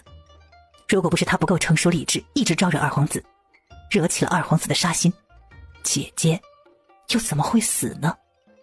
前世是他一手害死了姐姐。江明月听到门响，扭头见到弟弟眼睫微湿，嘴唇苍白，浑身散发着悲伤的气息，让人看一眼就忍不住的跟着难受。他的心里咯噔一下。阿弟，你怎么了？姐，对不起。没关系，无论发生什么事情都没关系。江明红紧紧地抱着姐姐，眼泪顺着眼角滑了下来。可需我帮忙？不用，你稍等片刻，我马上就好。他虽是这样说，但谢渊还是帮他一起将凌乱的布整理好，这才提着事先准备好的糕点来到柜台处，分给了韩兰兰三人。明月平日里时常和我提起你们，说你们对她十分照顾，虽是在锦绣坊，她却有种在家的感觉。往后很长一段时间内，我家明月恐还需要你们多照顾，日后但凡有用得到我谢渊的地方，你们只管说。走过来的江明月听到这一席话，心中像是吃了一颗糖似的，甜滋滋的。谢渊为了他，竟就这么的送出去了一个人情。举人老爷客气，我们一定会帮你照顾好明月的。哎呀，我们都十分喜欢明月，举人老爷放心，在锦绣坊中啊，我们一定不会让别人欺负他的。谢渊温顺有礼的朝三人点点头，然后转身牵着江明月走了出去。呀，明月这未婚夫真不错呀。可不是，虽是一位举人，却温和有礼，平易近人的。大街上，谢大哥，没想到你今日会进锦绣坊呢。之前为了你的名声着想，我不能进，但现在不一样了。现在我是你的未婚妻。这个词汇听起来是如此动听。谢渊眸中泛起了异样，温柔地看着他，低声道：以后也会是我的妻子。妻子吗？江明月的心中仿佛有只土拨鼠在叫，害羞的都想捂脸。谢渊看着小脸粉扑扑、乌黑的眼睛里透着喜悦和羞涩的少女，唇角微微的往上勾了一勾。今日钱媒婆来送了定礼，分别是金簪、手链、耳环和布。布名唤云雾绡，乃是贡布，柔软又透气。为了弄到这匹布，谢举人想必费了不少心思。谢举人有心了，姑娘好福气。江明月闻言，眸光闪了一闪，一脸羞涩地低下了头。少顷，闺房内，江明月轻轻地抚摸着云雾绡，陷入了沉思之中。贡布是专供皇室的，朝中大臣家中即便有，也都是皇室赏赐的，绝不可能外送。所以谢渊是怎么搞到这种布的？云雾绡，寻常人是接触不到的。江明月敢说，朝中半数的官夫人恐怕都不认识这种布。那素娘是怎么认识这种布的呢？素娘在提点她的同时，也暴露了自己，也不知道她有没有想到这一点，或者是想到了，根本就不在乎呢。江明月揉了揉眉心，天哪，头好疼啊！他最不爱动脑筋了，这种事情还是弟弟谢渊去头疼吧。既然这种布这么好，姐姐不妨给自己做2身衣裳，夏日穿着也凉快些。我回赠什么礼比较好呢？玉簪和玉佩都可。那就玉簪吧，明日我抽空去银楼逛逛。你要不要？江明红摇了摇头。我现在还用不到。那成，以后我再给你买。晚上你自个儿看书，我有应酬，应会回去的很晚。我晓得了。回去告诉我未婚妻，我恐要过个2-3天才能去接她了。江明红哦了一声。江明月回到家中，听了弟弟的话，知道谢渊晚上应该有应酬，他问道：什么应酬？没问。下次要问知道吗？江明月叮嘱了弟弟一句，进了灶房。素爷，晚饭过后煮点醒酒汤。是。戌时初，江明月叫住了准备去隔壁的弟弟说：家里煮了醒酒汤，谢大哥要是回来了，你别忘端碗过去。好。江明月看着弟弟好像不认识他似的。怎么了？只是突然觉得阿姐有贤妻良母的风范了。连阿姐也敢打趣呢，快去吧。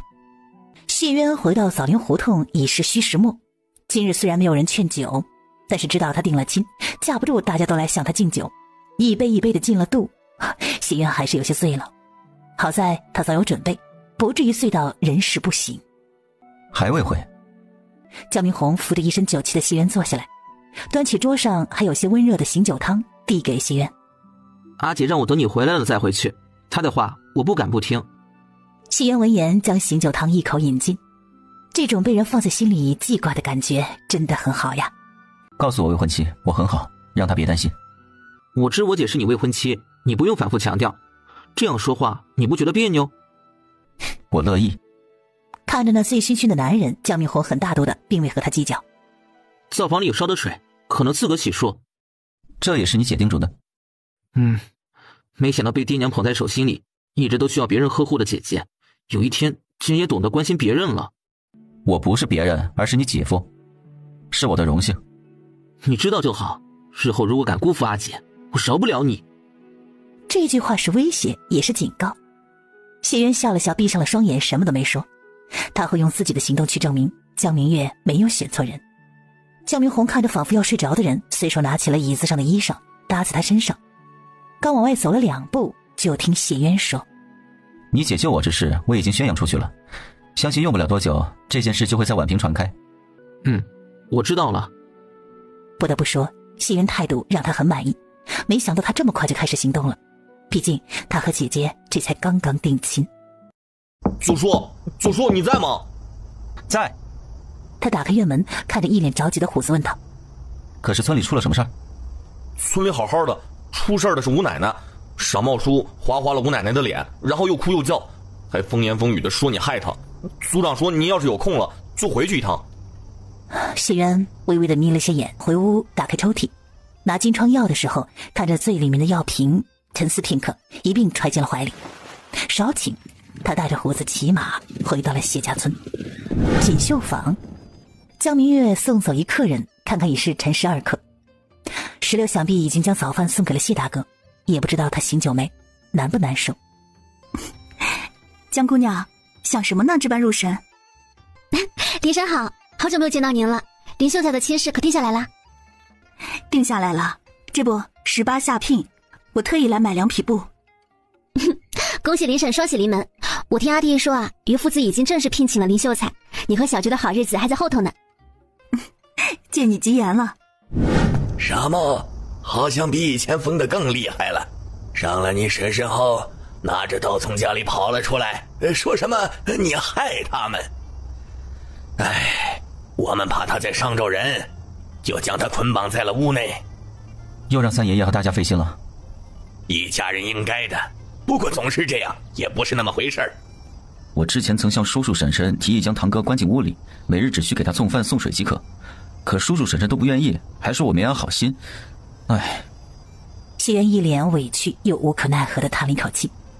谢老族长安抚地拍了拍他肩膀：这几年难为你了。我倒无所谓，我爹和叔叔虽早就分了家，但他毕竟是我亲叔，我自然希望他们好。一会儿我回去了再劝劝他们，如果他们愿意，我再带着堂哥去医馆再看看。如果他们不愿意，以后你都不必再插手他们的事。分了家就是2家人，他们虽养了你几年，但你家的家财全都给了他们，早就两清了，没道理你往后还要管着他们，给他们擦屁股。谢老族长想到谢恒这2口子这些年干的事儿，就来了气。谢渊红起了眼睛：我听三爷爷的。老族长看着一脸委屈的谢渊，心里有些不是滋味，打起精神宽慰起他来：谢谢三爷爷，听了您一席话，我心里好受多了。也不知婶婶如何了，我回去看看。回去吧，有什么事儿就来找我，我给你做主。好，你回来了。听说茂哥划花了婶婶的脸，我就回来看看，婶婶可还好？又让你担心了，我已经为她包扎过了，无事。婶婶被划花了脸，怎么能叫无事呢？我去看看她。不用了，你婶婶刚睡着，咱们就不要吵了。看着有些浑身紧张、上下戒备十足的叔叔，谢渊双眼微微的一眯。成，我听叔叔的，那我去看看茂哥。谢恒立马拦着他。不行。啊？如果说之前还只是猜测，那谢渊现在已经可以肯定，谢茂清醒了。他清醒的比他们预计的还要快。谢恒看谢渊走远，第一时间冲到了东屋。他晚上会在这里住上一夜，咱们现在该怎么办？咱们儿子可还好啊？你冷静下来，这会儿睡着了，我将他锁在了屋内，省得他再跑出去被族人打，也省得谢渊趁我们不注意进去害他。听到谢渊二字，赵小红的情绪有些激动。他就是个白眼狼，茂他爹，咱们必须要保护好咱们的儿子。咱们将茂儿藏起来如何？现在村里都是他的眼线，咱们能将茂儿藏到哪儿去啊？那你说怎么办？咱们干脆一不做二不休。你以为现在还是以前？他现在可是举人，你疯了？我是疯了，如果不这样做，咱们都得疯。他是绝对不会放过咱们的。他那么聪明，肯定知道了以前的一些事儿，你觉得他会放过咱们吗？你让我再想想，再让我想想。半山腰处，谢渊眼神冰冷地望着下面的青砖大瓦房。他特意出来，就是给他们时间商量对策，希望他们不会让他失望。你今日可见到谢大哥了？他和周夫子调客了，并未去私塾。难道是在医馆？吃饭，谢先生不会有事的，不要胡思乱想了。江明月哦了一声，低头乖乖吃饭。再说谢家村，谢恒在媳妇儿的示意下搬出了一坛酒。你许久没在家里过夜了，叔今日高兴，咱们喝一杯如何？只要婶婶没意见，我就喝。你们喝，不必在意我。好，那今日侄儿陪叔叔好好喝几杯。谢恒和侄儿碰了一个，看他将酒喝了下去，顿时松了口气。几杯酒进肚，谢渊摇摇头，看着二人说：“我好像醉了，叔婶接着吃，我先回去了。”哎，你慢点。二人看谢渊回了屋子，无声地交流了一番。夜明星稀之时，赵小红和谢恒悄悄从屋里走出来，他们轻手轻脚地抱起干柴，放在了屋子四周。谢谢，好累呀，我只觉得浑身无力的。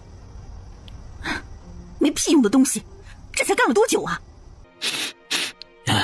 你有没有闻到什么味？什么味儿？因为脸上抹了一层药膏，除了药味，他什么都没有闻到。好像是花香。应该是谢渊从山上带回来的。起来接着干活。不知为何，接下来他怎么也说不出话来了，张大嘴巴努力几次，却都没有发声。你怎么了？赵小红却突然摔倒在了地上，他吓了一跳，立刻将媳妇扶起来。你这是咋了？他没事，只是暂时无法说话罢了。这突来的声音就像一道惊雷，将二人吓得魂不附体。先将我迷晕，趁着我人事不省的时候，再放把火把我烧死。你们的计划还不错。这计划是婶婶想出来的吧？谢恒一脸惊恐地盯着眼前的侄儿，什么也说不出来了。你，我是怎么知道的？哼，我怎会在一个坑里栽2回？事前我已经吃了解药了。小渊，我们错了，我们知道错了，我们鬼迷心窍了，求你饶我们这一次吧，看在我是你亲叔叔的份上，饶了我们吧。我娘求你们时，你们可有想过饶过她？谢恒的声音戛然而止。我姐姐求你们的时候，你们可有想放过她？他知道了，他竟都知道了，那他可还会放过他们呢？生死危机之下，谢恒连媳妇儿子都不要，只想逃。他爬起来，刚往大门口跑了几步，双腿突然一软，倒在了地上。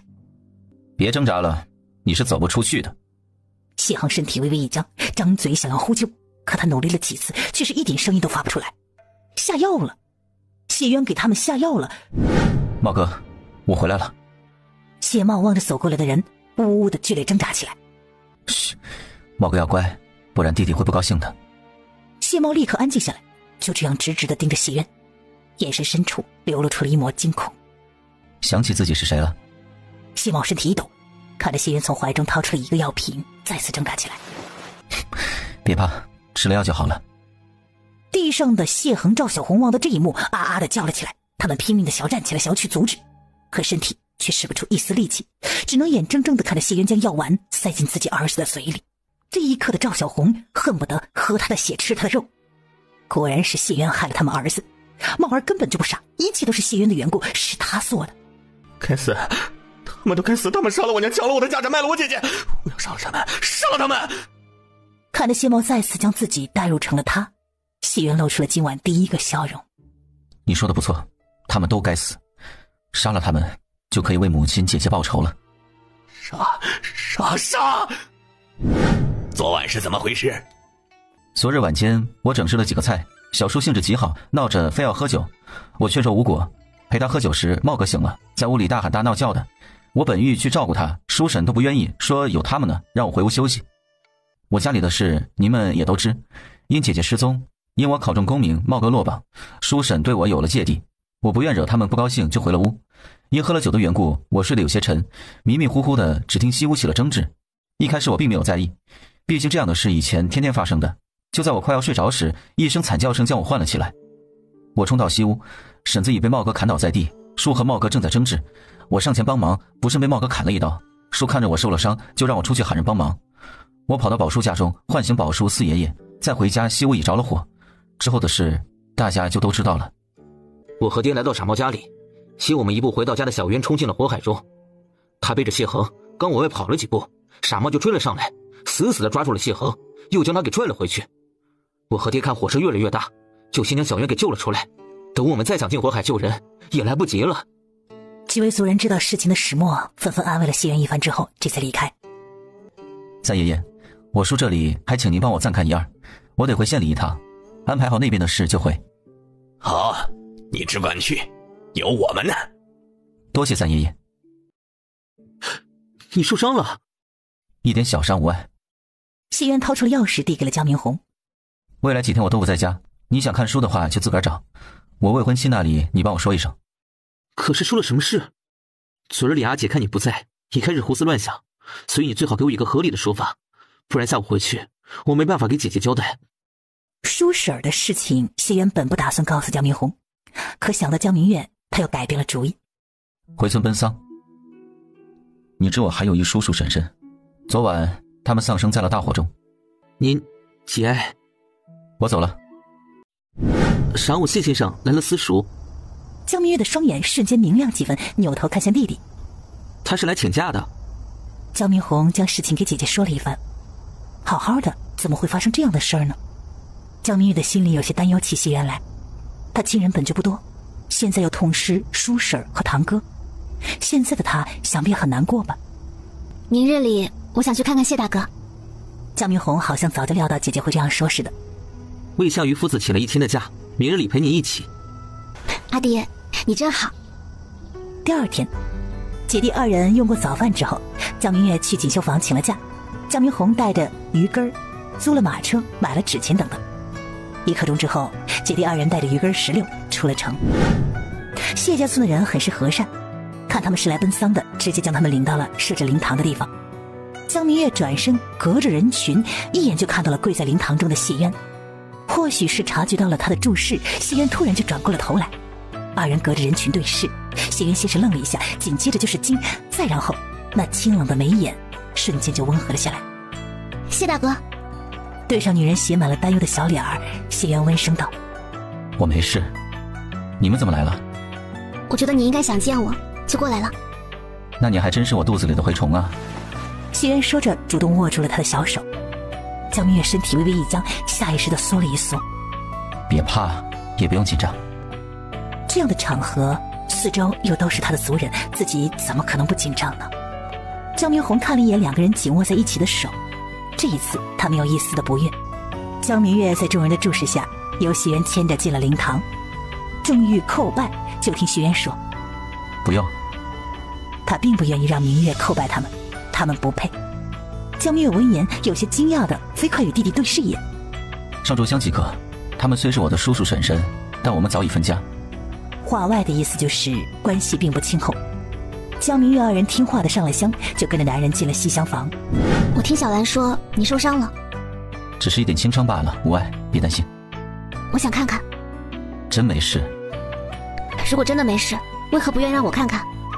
谢渊听他话语中带了些许的小情绪，不愿他不开心。我也上了药且包扎了，你忍心我再拆开绷带？除了胳膊，可还有其他地方受伤？没有了。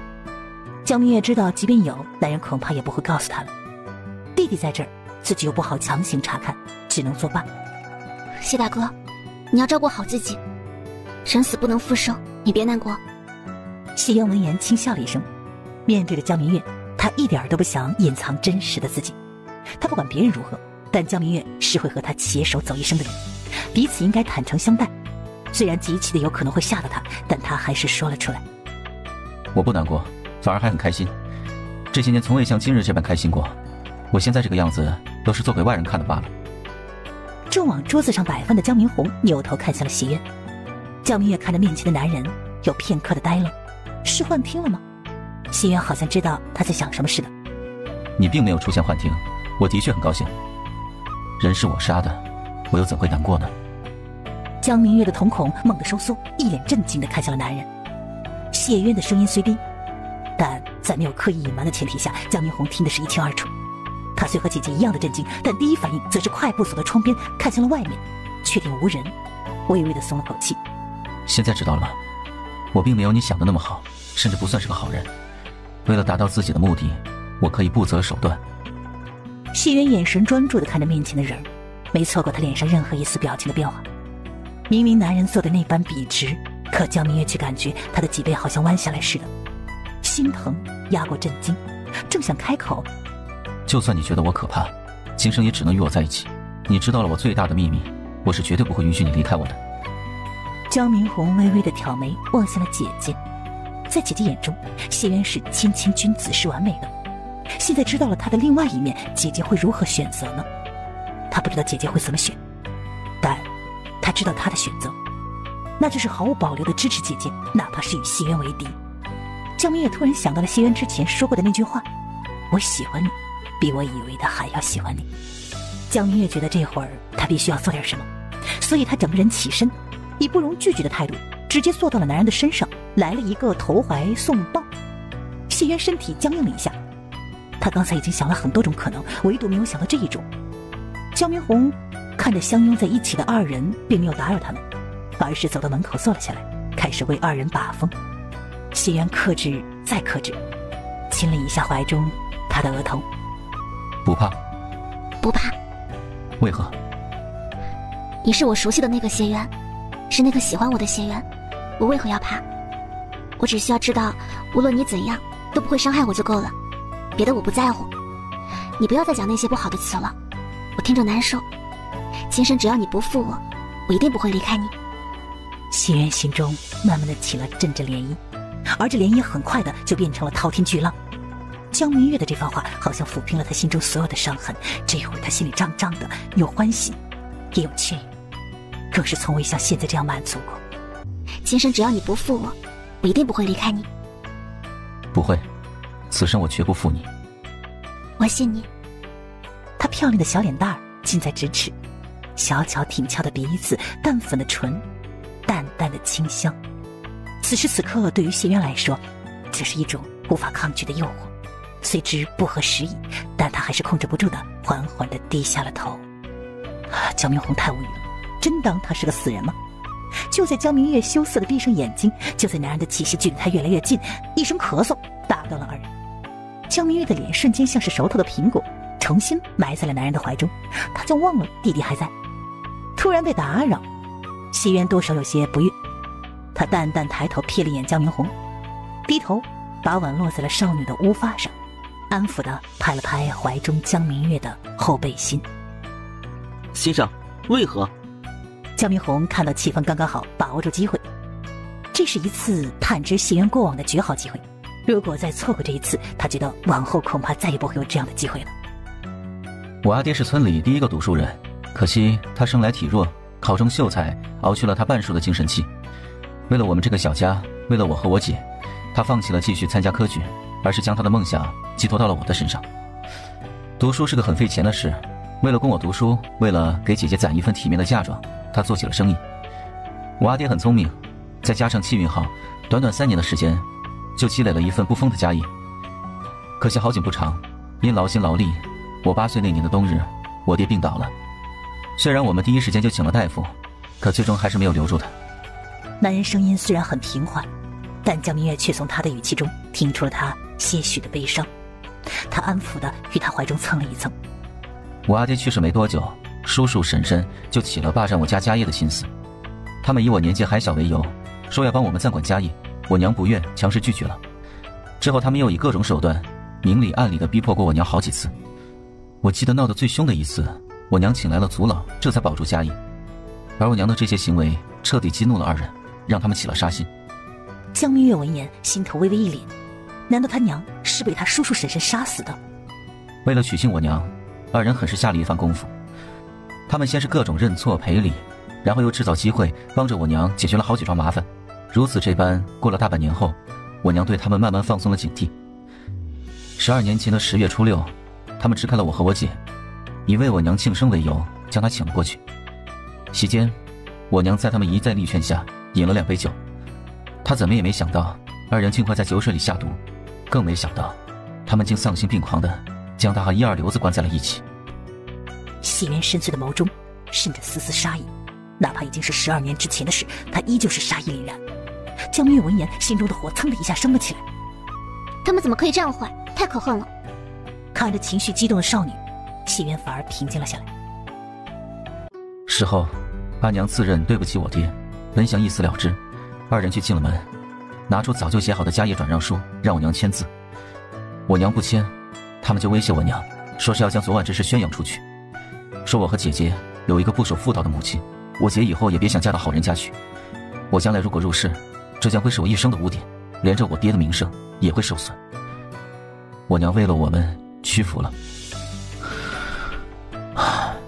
他们拿到了想要的东西后，将我娘带进了山，说既然她也无颜苟活于世，就帮帮她。赵小红，我的那位好婶婶，亲手将我娘从山上推了下去，2人确定她再无生还的可能，这才下山。江明月的心里这会儿像突然压了一块大石头似的，压他有些喘不过气了。谢大哥刚没了爹，时隔1年又没了娘，也不知道他当初是怎么熬出来的。他们都没有想到我娘滚下山后并没有死，她强撑着最后一口气，用鲜血将这件事写了下来，丢进了附近的灌木丛中，并给我和我姐姐留下了记号。那日安置好母亲的尸身后，我在姐姐的帮助下，避开所有的人来到山上，找到了那份血书。我们虽恨，但那时我和姐姐都太弱小了，根本就报不了仇。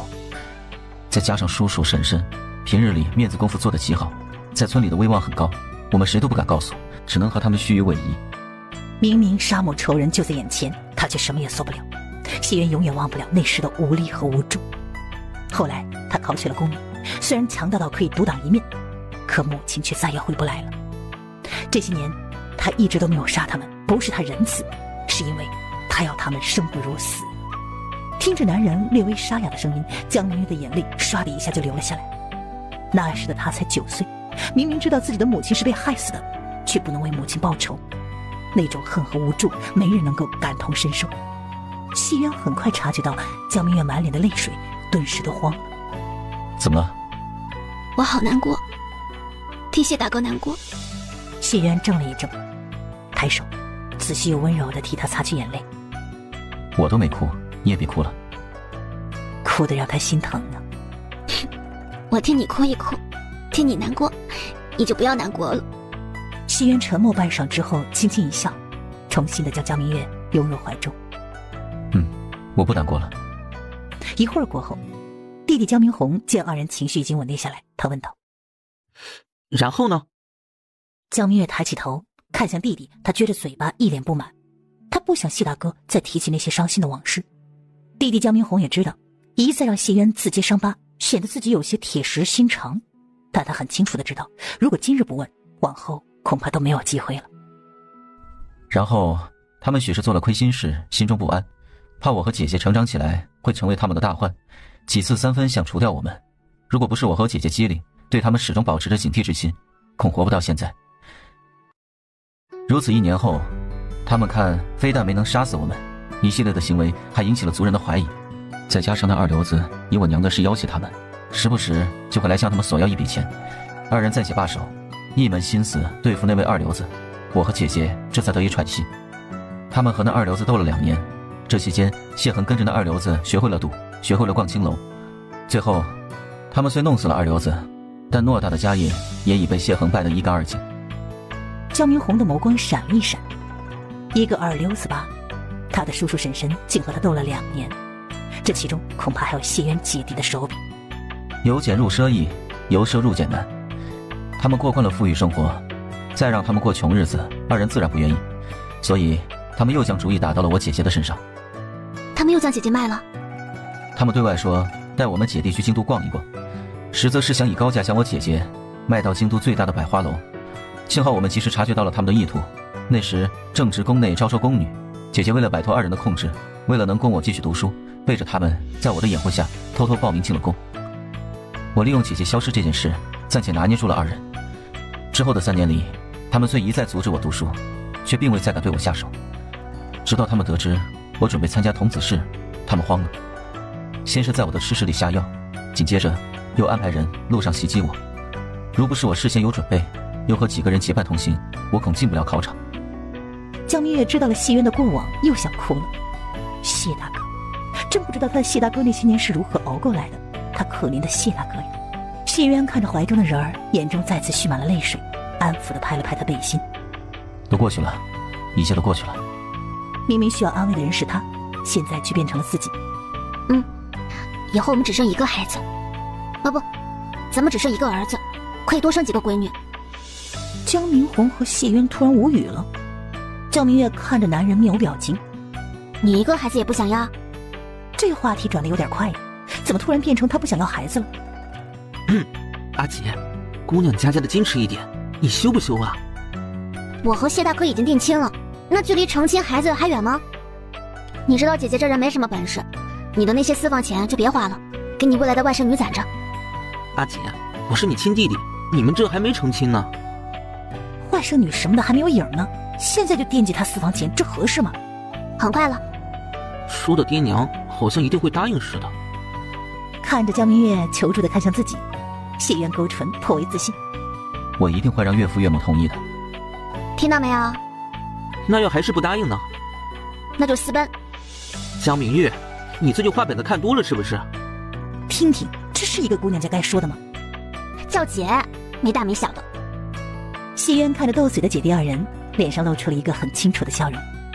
经二人这么一闹腾，心中那低沉悲伤的气息也就随之散去了。我一定会让岳父岳母答应这门亲事的，我可舍不得让你自损名声来和我私奔。记住你今日说的话。谢渊轻轻地嗯了一声，将头靠在了江明的肩膀上，闭上了眼睛。让我靠会儿。放松下来的谢渊这会儿只感觉非常的困。好。江明月一动不敢动，乖乖地任由他靠着。仇人死了，明明很高兴，却在众人面前要装作很悲伤，还要为仇人送终。他想，这2天他一定是身心俱疲，憋屈坏了，也不知道自己这种安慰的方式有没有令他好受一些。看着睡着的谢渊，他心中并不像表面上表现出来的那般平静。一，他确实挺高兴的，谢渊肯将他灰暗的人生经历告诉他们，说明他已经足够信任他们。2，他看了一眼温柔的姐姐，经过今日之事，他们2个和谢渊算是彻底的捆绑在一起了，姐姐再也没有离开谢渊的可能。时间一点一滴的过去了，未时末，外面突然传来一阵说话声。我出去看看。好。江明红刚往外走了2步，便传来谢渊沙哑的声音。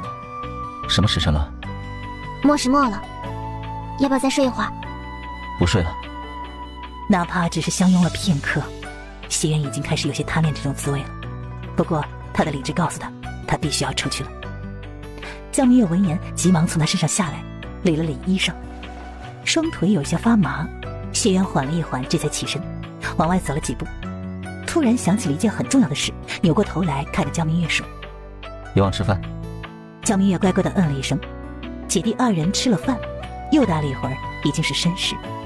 这时谢渊走了过来：“我送你们出村。”江明月闻言抓住男人的衣袖，声音软软糯糯：“我想留下来陪你。”谢渊心中微微一暖，抬手轻轻揉了揉他的头：“我可不舍得让你待在这里，2天后我就回去了，别担心。”可我就是想留下来嘛。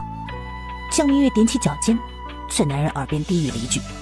谢渊的眼中闪烁着某种光芒，有些心动。不行，咱们老江家丢不起那人。江明红面无表情地看着姐姐。谢渊淡淡地瞥了眼小舅子，他要是真敢将明月留下来，小舅子非得掀桌子不可。听话，回去吧，我会照顾好自己的。谢渊柔声哄他。江明月看着二人态度都很坚决，只好哦了一声。为了避免姐姐改变主意，江明红拉住姐姐就往外走，谢渊紧随其后。一会儿后的村口，江明月颇有些恋恋不舍地看着男人：“我走了。”“路上慢点。”“你真不挽留我一下？”江明红脸一黑，抬手按在姐姐脑袋瓜上，将她按坐进了马车里，然后放下车帘，一鞭子甩在了马背上。谢渊还隐隐地听到江明月在抱怨：“哎呀，你慢点，我后背都硌到车厢了。”谢渊嘴角微微向上勾了一勾。江明月这次到来让他彻底地放下了过去，宛如重获新生。我想谢大哥了，我想喝冰冰凉凉的酸梅汤，想喝果茶，也想喝药茶，但什么时候才能回来啊？江明红看着颇有些望眼欲穿的姐姐，安慰道：“别急，我想这2天谢先生也该回来了。”“我管你这几天心情好似很好，可是有什么喜事？”“喜事没有，只是交到了一个好朋友。”“哦，回头有空了可以请他来咱家做客。”江明红轻轻地嗯了一声。就在姐弟二人一前一后往正堂走的时候，他们口中的谢渊此时正受邀来到老族长家。“人死不能复生，你要尽快振作起来才行。”“这几日让三爷爷担心了，书审的身后事我也处理完，明日就会献礼。”“又到了1年1度交下税的时候，昨日里虎子他们天不亮就去了县里，排了1天的队，都没有轮到咱们谢家村。”谢渊闻言也知道老族长把他叫过来的原因。“交下水的事就交给我吧，往年咱们交的是粮食还是钱？”“粮食，今年怎么交，你看更方便一些。”“交钱吧。”自从他成为举人之后，族人们为了免交税收，将大部分的地都记在他的名下。现在全村真正需要缴税的地只有20多亩，以族人们现在的情况，轻轻松松就能把钱拿出来。“成，一会儿我就通知下去，明日早晨让虎子将钱给你送过去。”“可。”这一日，谢渊是在老族长家待到了戌时末才离开。也许是喝了酒的缘故，也许是月色好，他自然而然的就想到了江明月。当日答应他2日就回，可竟拖了4天，他应该很着急了吧？想到明日就能见到他，谢渊顿时有些归心似箭。“你可有7、8天没来了，在忙什么？”“在处理谢恒3人的丧事。”栾毅闻言顿时一惊，看向了谢渊。他不明白他怎么就突然动手了。谢茂提前清醒了。栾毅蹙眉，怎么这么快？那迷幻药是他和谢渊一起研制出来的，所以二人都十分了解那药的药性。当时他们推断的是4、5年，没想到才3年半，那谢茂就清醒了。谢恒2人想要杀我，以绝后患。没露出什么马脚吧？谢渊摇了摇头。人死如灯灭，这么多年了，你也该放下了。我有了想要守护、保护的人，自不会再让过去的事影响到我。走。成，改天咱们聚聚。好。栾毅望着离开的人，不由得就想到了昔日那个身体单薄的小小少年。好在他并未被仇恨蒙住双眼，现在的谢渊让他突然就想起了破茧而出的蝴蝶。明月。江明月身体微微一僵，倏地转身。谢渊走到少女面前站定，看着双唇微张、美眸惊愕的女子，他俯身，近距离地看着她，温声地问：“不认得我了？”谢大哥。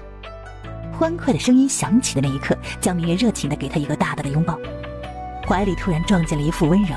谢渊愣了愣，然后伸手立刻环住那纤细的腰身，恨不得将人嵌入怀中。他心软得一塌糊涂。谢大哥，想我了？谢渊明知故问。我表现的还不够明显吗？少女的诚恳愉悦到了谢渊，他敲了敲唇角，抬手时揉了一下他头发。我也想你了。你什么时候回来的？清晨，那时看你正忙，就没有打扰你。原来他那时就来锦绣坊了。哦，家里的事情都处理完了吗？咱们回去吧。谢渊扫了一眼少女通红的耳朵，温声道了一声好。我给你带了药茶，可要喝？江明月接连点头，这几天不仅想他，还想他煮的这些茶，和之前喝的好像有点不太一样。夏天天气炎热，所以我加了些夏枯草、野菊花和桑叶，有去火、疏风散热、清肝明目的功效。哦，还挺好喝的。有一个会医的未婚夫就是好。谢大哥，晚间咱们一起吃饭吧。我看你这几天清瘦了许多，要好好补补才行。谢渊握着他小手，应了声好。这几日可有发生什么事？你过得可好？江明月闻言，立刻想到了周兴的事儿。还真的发生了一件事。江明月当即将周兴的事儿给男人说了一番。看他一脸平静，并没有半丝惊讶，江明月已经确定这件事情的确和他有关。吴梅可有为难你？江明月急忙摇头。谢大哥，谢谢你，谢谢你为我做的这一切。我怎么可能让别人随意欺负我的未婚妻？江明月听此，像是吃了一颗糖似的，嘴角忍不住的上扬，心里甜滋滋的。谢渊直接将江明月送到家中。彼时的江明红正准备写文章，望着一同走进来的二人，他先是扫视一眼他们紧紧握在一起的双手，然后看着姐姐笑颜如花的脸，垂下了眼帘。爸，只是牵牵手，也不算太过分。咱定亲后我就想给你的，没想到竟拖到今日，你看喜不喜欢？谢渊打开锦盒，看着里面的玉簪，喜欢自然是喜欢的，不过这簪子一看，恐怕就花了不少钱。现在他家里人口这么多，日常开销也大，也不知道他手中的钱还够不够花。手里的钱可还够花？江明月仰头望着男人，不明白他怎么会突然这么问。这玉簪花了不少钱吧？一会儿随我一起回家，我拿些钱给你。江明月听了这话，心里甜滋滋的，笑容甜美的看着男人。咱刚定亲，你就准备养我啦？谢渊对上小女人亮晶晶的桃花眼，温柔的嗯了一声。这些年，谢大哥攒了多少钱啊？女人温热的气息喷洒在耳畔，谢渊只觉得有些痒，这丝痒顺着耳朵快速蔓延到了心脏。他转过头来，略微凉薄的唇蹭过怀中人的耳垂，低声地说：“3万多。”江明月闻言瞬间瞪大了眼睛。那谢大哥准备给我多少呢？我的都可以给你。舍得？舍得。江明月捂着嘴开心地笑了起来。你也知我平日里花钱大手大脚的，不怕我全给花掉啊？钱财身外之物，没有了再赚就是。谢渊抬手将他一缕秀发别于耳后。我不想你在钱财方面受委屈，也不舍得委屈你。江明月的心不受控制的加速跳了一下。男人这几句话说的他是脸红耳赤，心花怒放。谢大哥，你真好。只对你一人好。看他这般高兴，他的心情也随之好了许多。谢大哥，你是怎么挣到这么多钱的？谢渊见他感兴趣，仔仔细细开始和他说了起来。自从身上有了功名，就不再入不敷出了。写书赚了一些，在衙门当幕僚的那段时间又赚了一些，再就是药铺这边的收益。当然这些钱只占很少一部分，大头在江淮那边。江淮？我之前游历时途经江淮，救了几个人，其中一人极善经商，却苦于没有本钱，我给了他一笔钱，算是入股。这2年随着他生意越做越大，我得到的分红也就越来越多，所以加在一起正好3万多。哦，谢大哥写的什么书啊？现在书铺里还能买到吗？买不到了。谢渊眼神飘忽了一下，当即转移了话题。喜欢我送你的定礼吗？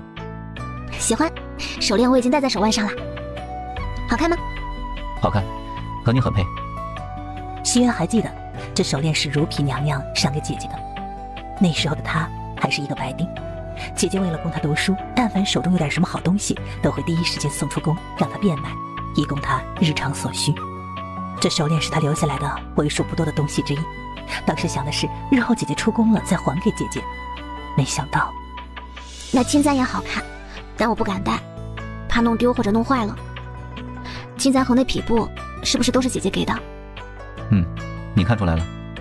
是素姨告诉我的，她说那布是贡布。西渊闻言眸光闪烁了一下。所以姐姐现在还在宫内？4年前，她随着五皇子离开了皇宫，现在是五皇子的如夫人。咱们还有一外甥女，叫宋兰，今年1岁半。江明月有些惊，但更多的是对这位未曾蒙面的姐姐的佩服。在宫内那个吃人不吐骨头的地方，她能保住性命，而且五皇子开府时能随着她出宫，还为她生了一闺女，足以说明姐姐是个聪明人。我记下了。既然已经提到了姐姐，西渊就多给她说了几句。你去过谢家村，虽整个村的人都是我的族人，但咱们的至亲现在只有姐姐、外甥女。不过族人们的事，我也不能完全就不管。我懂，一荣俱荣，一损俱损嘛。昔年咱爹没有发达之前，出人出力最多的就是江氏族人。后来咱爹发达后，又是为族人们建私塾，又是修路、修桥，那些年所赚的银子，有一半都花在了族人身上。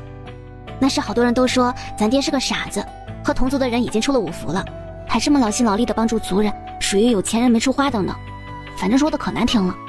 结果有一年我们那边连降大雨，因天气恶劣，所有的舟船都停了，阿爹的一批瓷器就这么困在路上了。偏偏那时候客人们又催得急的，阿爹本已经做好了赔钱的准备，是族人们冒着生命的危险，用木筏勇闯险滩，将瓷器运到了沅江府。你都不知当时的场面有多么的壮观，有多么震撼人心。谢渊听江明月的讲述，对这位从未见过面的岳父起了几分好奇之心。他一定是一位大智若愚之人。看着少女眼中的亮光逐渐暗淡了下去，知道她应该是想爹娘了。别担心，我一定会让小红一起早些救助岳父岳母。我相信你们。谢大哥，我前些时候买了几尺好布，可做一身夏衣，你起来，我给你量量尺寸。听江明月说要给他做衣裳，西渊开心的同时想到他现在这般的忙，又嘱咐道：衣裳的事不急，可慢慢来，不要晚上灯下熬，小心眼睛看坏了。西渊低头，只见那娇俏少女眉眼如画，胸前波涛汹涌，他喉结滚动了一下，强迫自己移开了视线。抬手。江明月绕到了他身后，两个人不免挨挨蹭蹭。这对谢渊来说是一种幸福，也是一种煎熬。好了。谢渊缓缓地吐出了一口气，顿时放松了下来。男人的反常，江明月第一时间就察觉到了，他只当不知。谢大哥，你过来。他伸手将荷包挂在了男人的腰间。好看吗？很好看。还有一个再过2天就做好了，到时候你可以替换着戴了。谢渊嗯了一声，拉住他的小手，牵住他就往外走。去哪儿？回家拿钱。哦。男人愿意给他钱花，江明月十分高兴，并未拒绝。江明红望着离开的二人，下意识想要跟上去瞧一瞧。走了2步之后，他又停了下来。姐姐谢渊应该不会乱来。阿姐怎将钱拿出来了？这钱是谢大哥给我的。江明红闻言顿时一惊。3万？谢大哥所有的家底都在这儿了。这谢渊家底竟这般的丰厚。当然让他最为震惊的是，前世那个铁公鸡一毛不拔，视钱财如命的谢渊竟大方到将自己所有的身家都给了姐姐。这一刻的江明红清楚地认知了一件事情，谢渊真的很喜欢姐姐，比他想的还要喜欢。望着姐姐，他心里突然有些感慨。姐姐虽然长得好看，但也不算倾国倾城。虽然温柔，但性子太软。姐姐这样的人并不适合当家主母，说实话并不是妻子的好人选。可偏偏谢渊就是栽了。姐姐当真是好福气啊。我是不是将这些钱还给谢大哥？先生为何会突然给姐姐钱？我不是回赠了他一只玉簪吗？他怕我手里没钱。咱们平日里伪装的这么好的吗？看着像是很没钱的样子。不是咱们伪装的成功，是谢大哥害怕你没钱花受委屈。江明月听了弟弟的话，幸福的都要冒泡泡了。那这些钱我该怎么处置啊？既然谢大哥给你了，姐姐你就收起来吧，这样她也安心。好，我听你的。当他拿不定主意的时候，就听弟弟的准没错。彼时的谢家，早已躺在床上的谢渊却是久久都没有入睡。所有认识他的人都说他将财看得很重，以前的他也是这样认为的。如今3万两的银子他说给就给，并没有一丝的犹豫和不愿，也没有后悔。以前他手里如果没有钱，会觉得心里很空，而现在哪怕将所有的身家都给了江明月，他依旧觉得很踏实，甚至透着一丝丝的欢喜，有人替他管钱了。没想到新月一个人后，他会变成这样的谢渊。今日带的药茶不够喝的。谢大哥煮的药茶太受欢迎了，贺婶、王叔他们各讨一杯，就有些不够喝了。那日后多带些。江明月嗯了一声。我方才杀了只鸡，晚上你和小红过来吃饭，咱们都补补。好呀。二人往家走时，锦绣房内，韩兰兰看贺氏、王山都走了，对张珊珊道：走吧，晚间在姨家吃饭。好。可了解锦绣坊了？多亏了兰姨让江明月带我，他对各种部都了如指掌，这一天跟着他，我受益良多呢。通过一天的相处，张珊珊对江明月的印象极好，他性子温和又温柔，无论是做事和待客都极其的有耐心。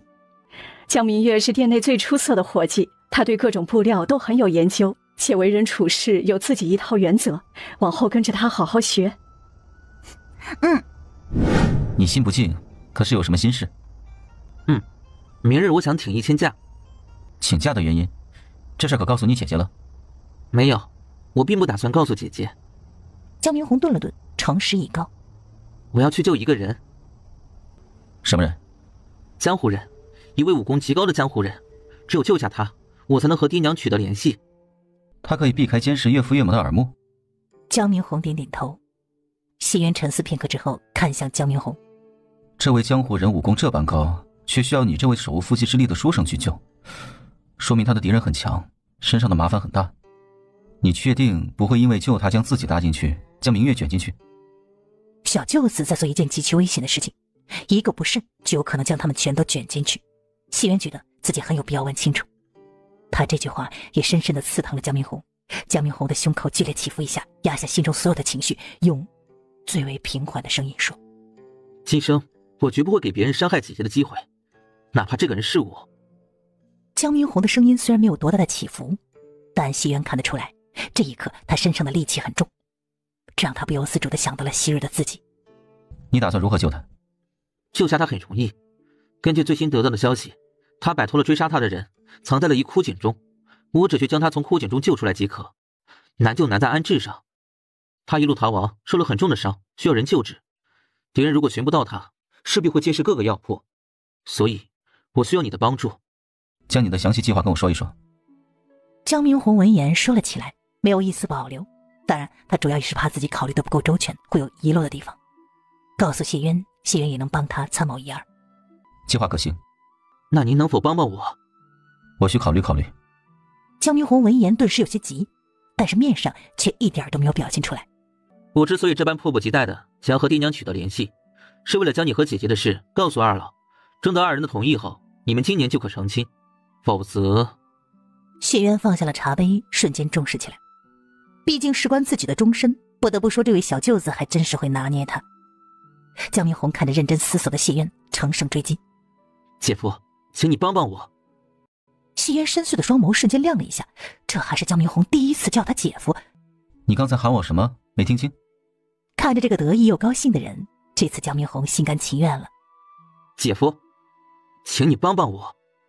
心情愉悦的谢渊变得极其的好说话。成吧，一会儿我将家里的钥匙给你，救下人后你直接安置在我家里即可。多谢先生。谢渊不悦地嗯了一声。你唤我什么？姐夫。记住了，我是你姐夫，以后别再忘了。我记下了。这件事千万不能让我阿姐知道，我怕她会担心。姐弟二人还挺会为彼此考虑，发生一点什么事情都不愿意让对方知道。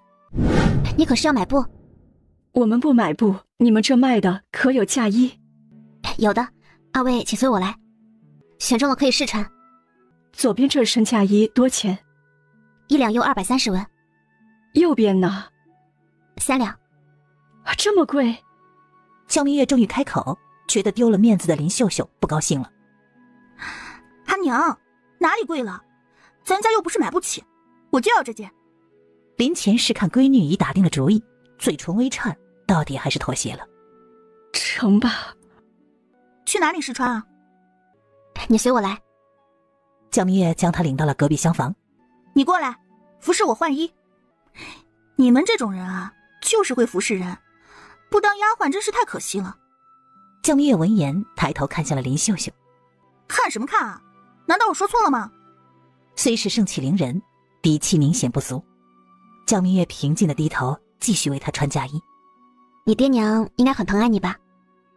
你什么意思啊？你娘穿的衣裳乃是用下等棉布做的，且因有瑕疵的缘故，只需12文钱就能买到3尺。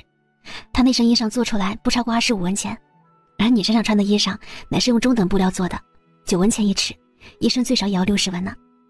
林秀秀闻言愣了一下，这是她以前从未关注过的。我观你皮肤细腻，手上只有1层薄茧，而你母亲皮肤黝黑，想来是平日里风吹日晒的缘故。再就是她手上的茧子很厚，想来是天天干活磨的。你娘平日里应是个省吃俭用且很勤劳的人，这样一位不舍得吃穿的母亲，却舍得掏3两银子为自己的女儿买嫁衣，只为自己的女儿出嫁那天能够漂漂亮亮的，足以说明他们很疼爱你。父母之爱子，则为之计深远。我相信他们为你挑的夫婿，一定是经过他们千挑万选打听之后才定下来的。这世上所有的人都有可能害你，唯独他们不会。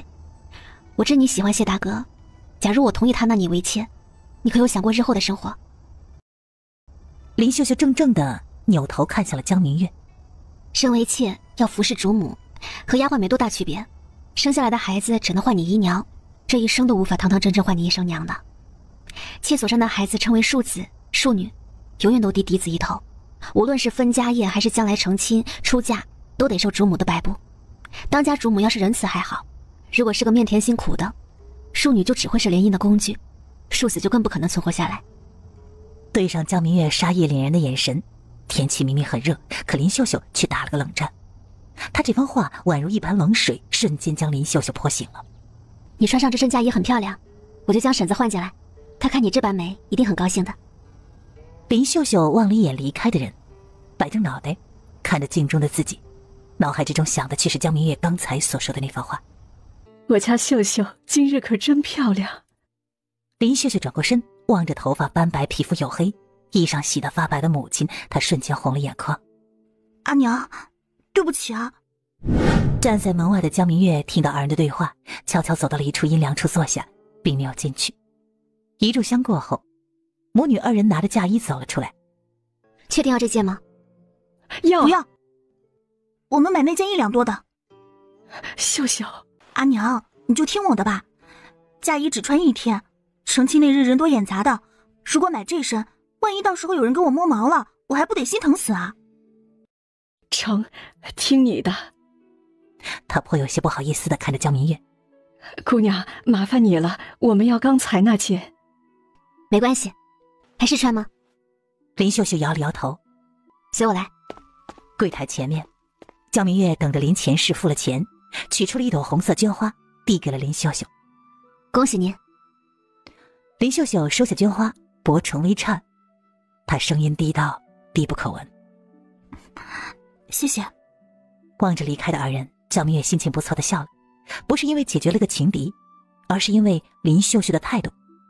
她能想开放开，江明月相信她以后的生活一定不会太差。明月姐，快过来帮帮我。江明月收回了心神，看着张珊珊又减坏了1尺布，急急的道：来了。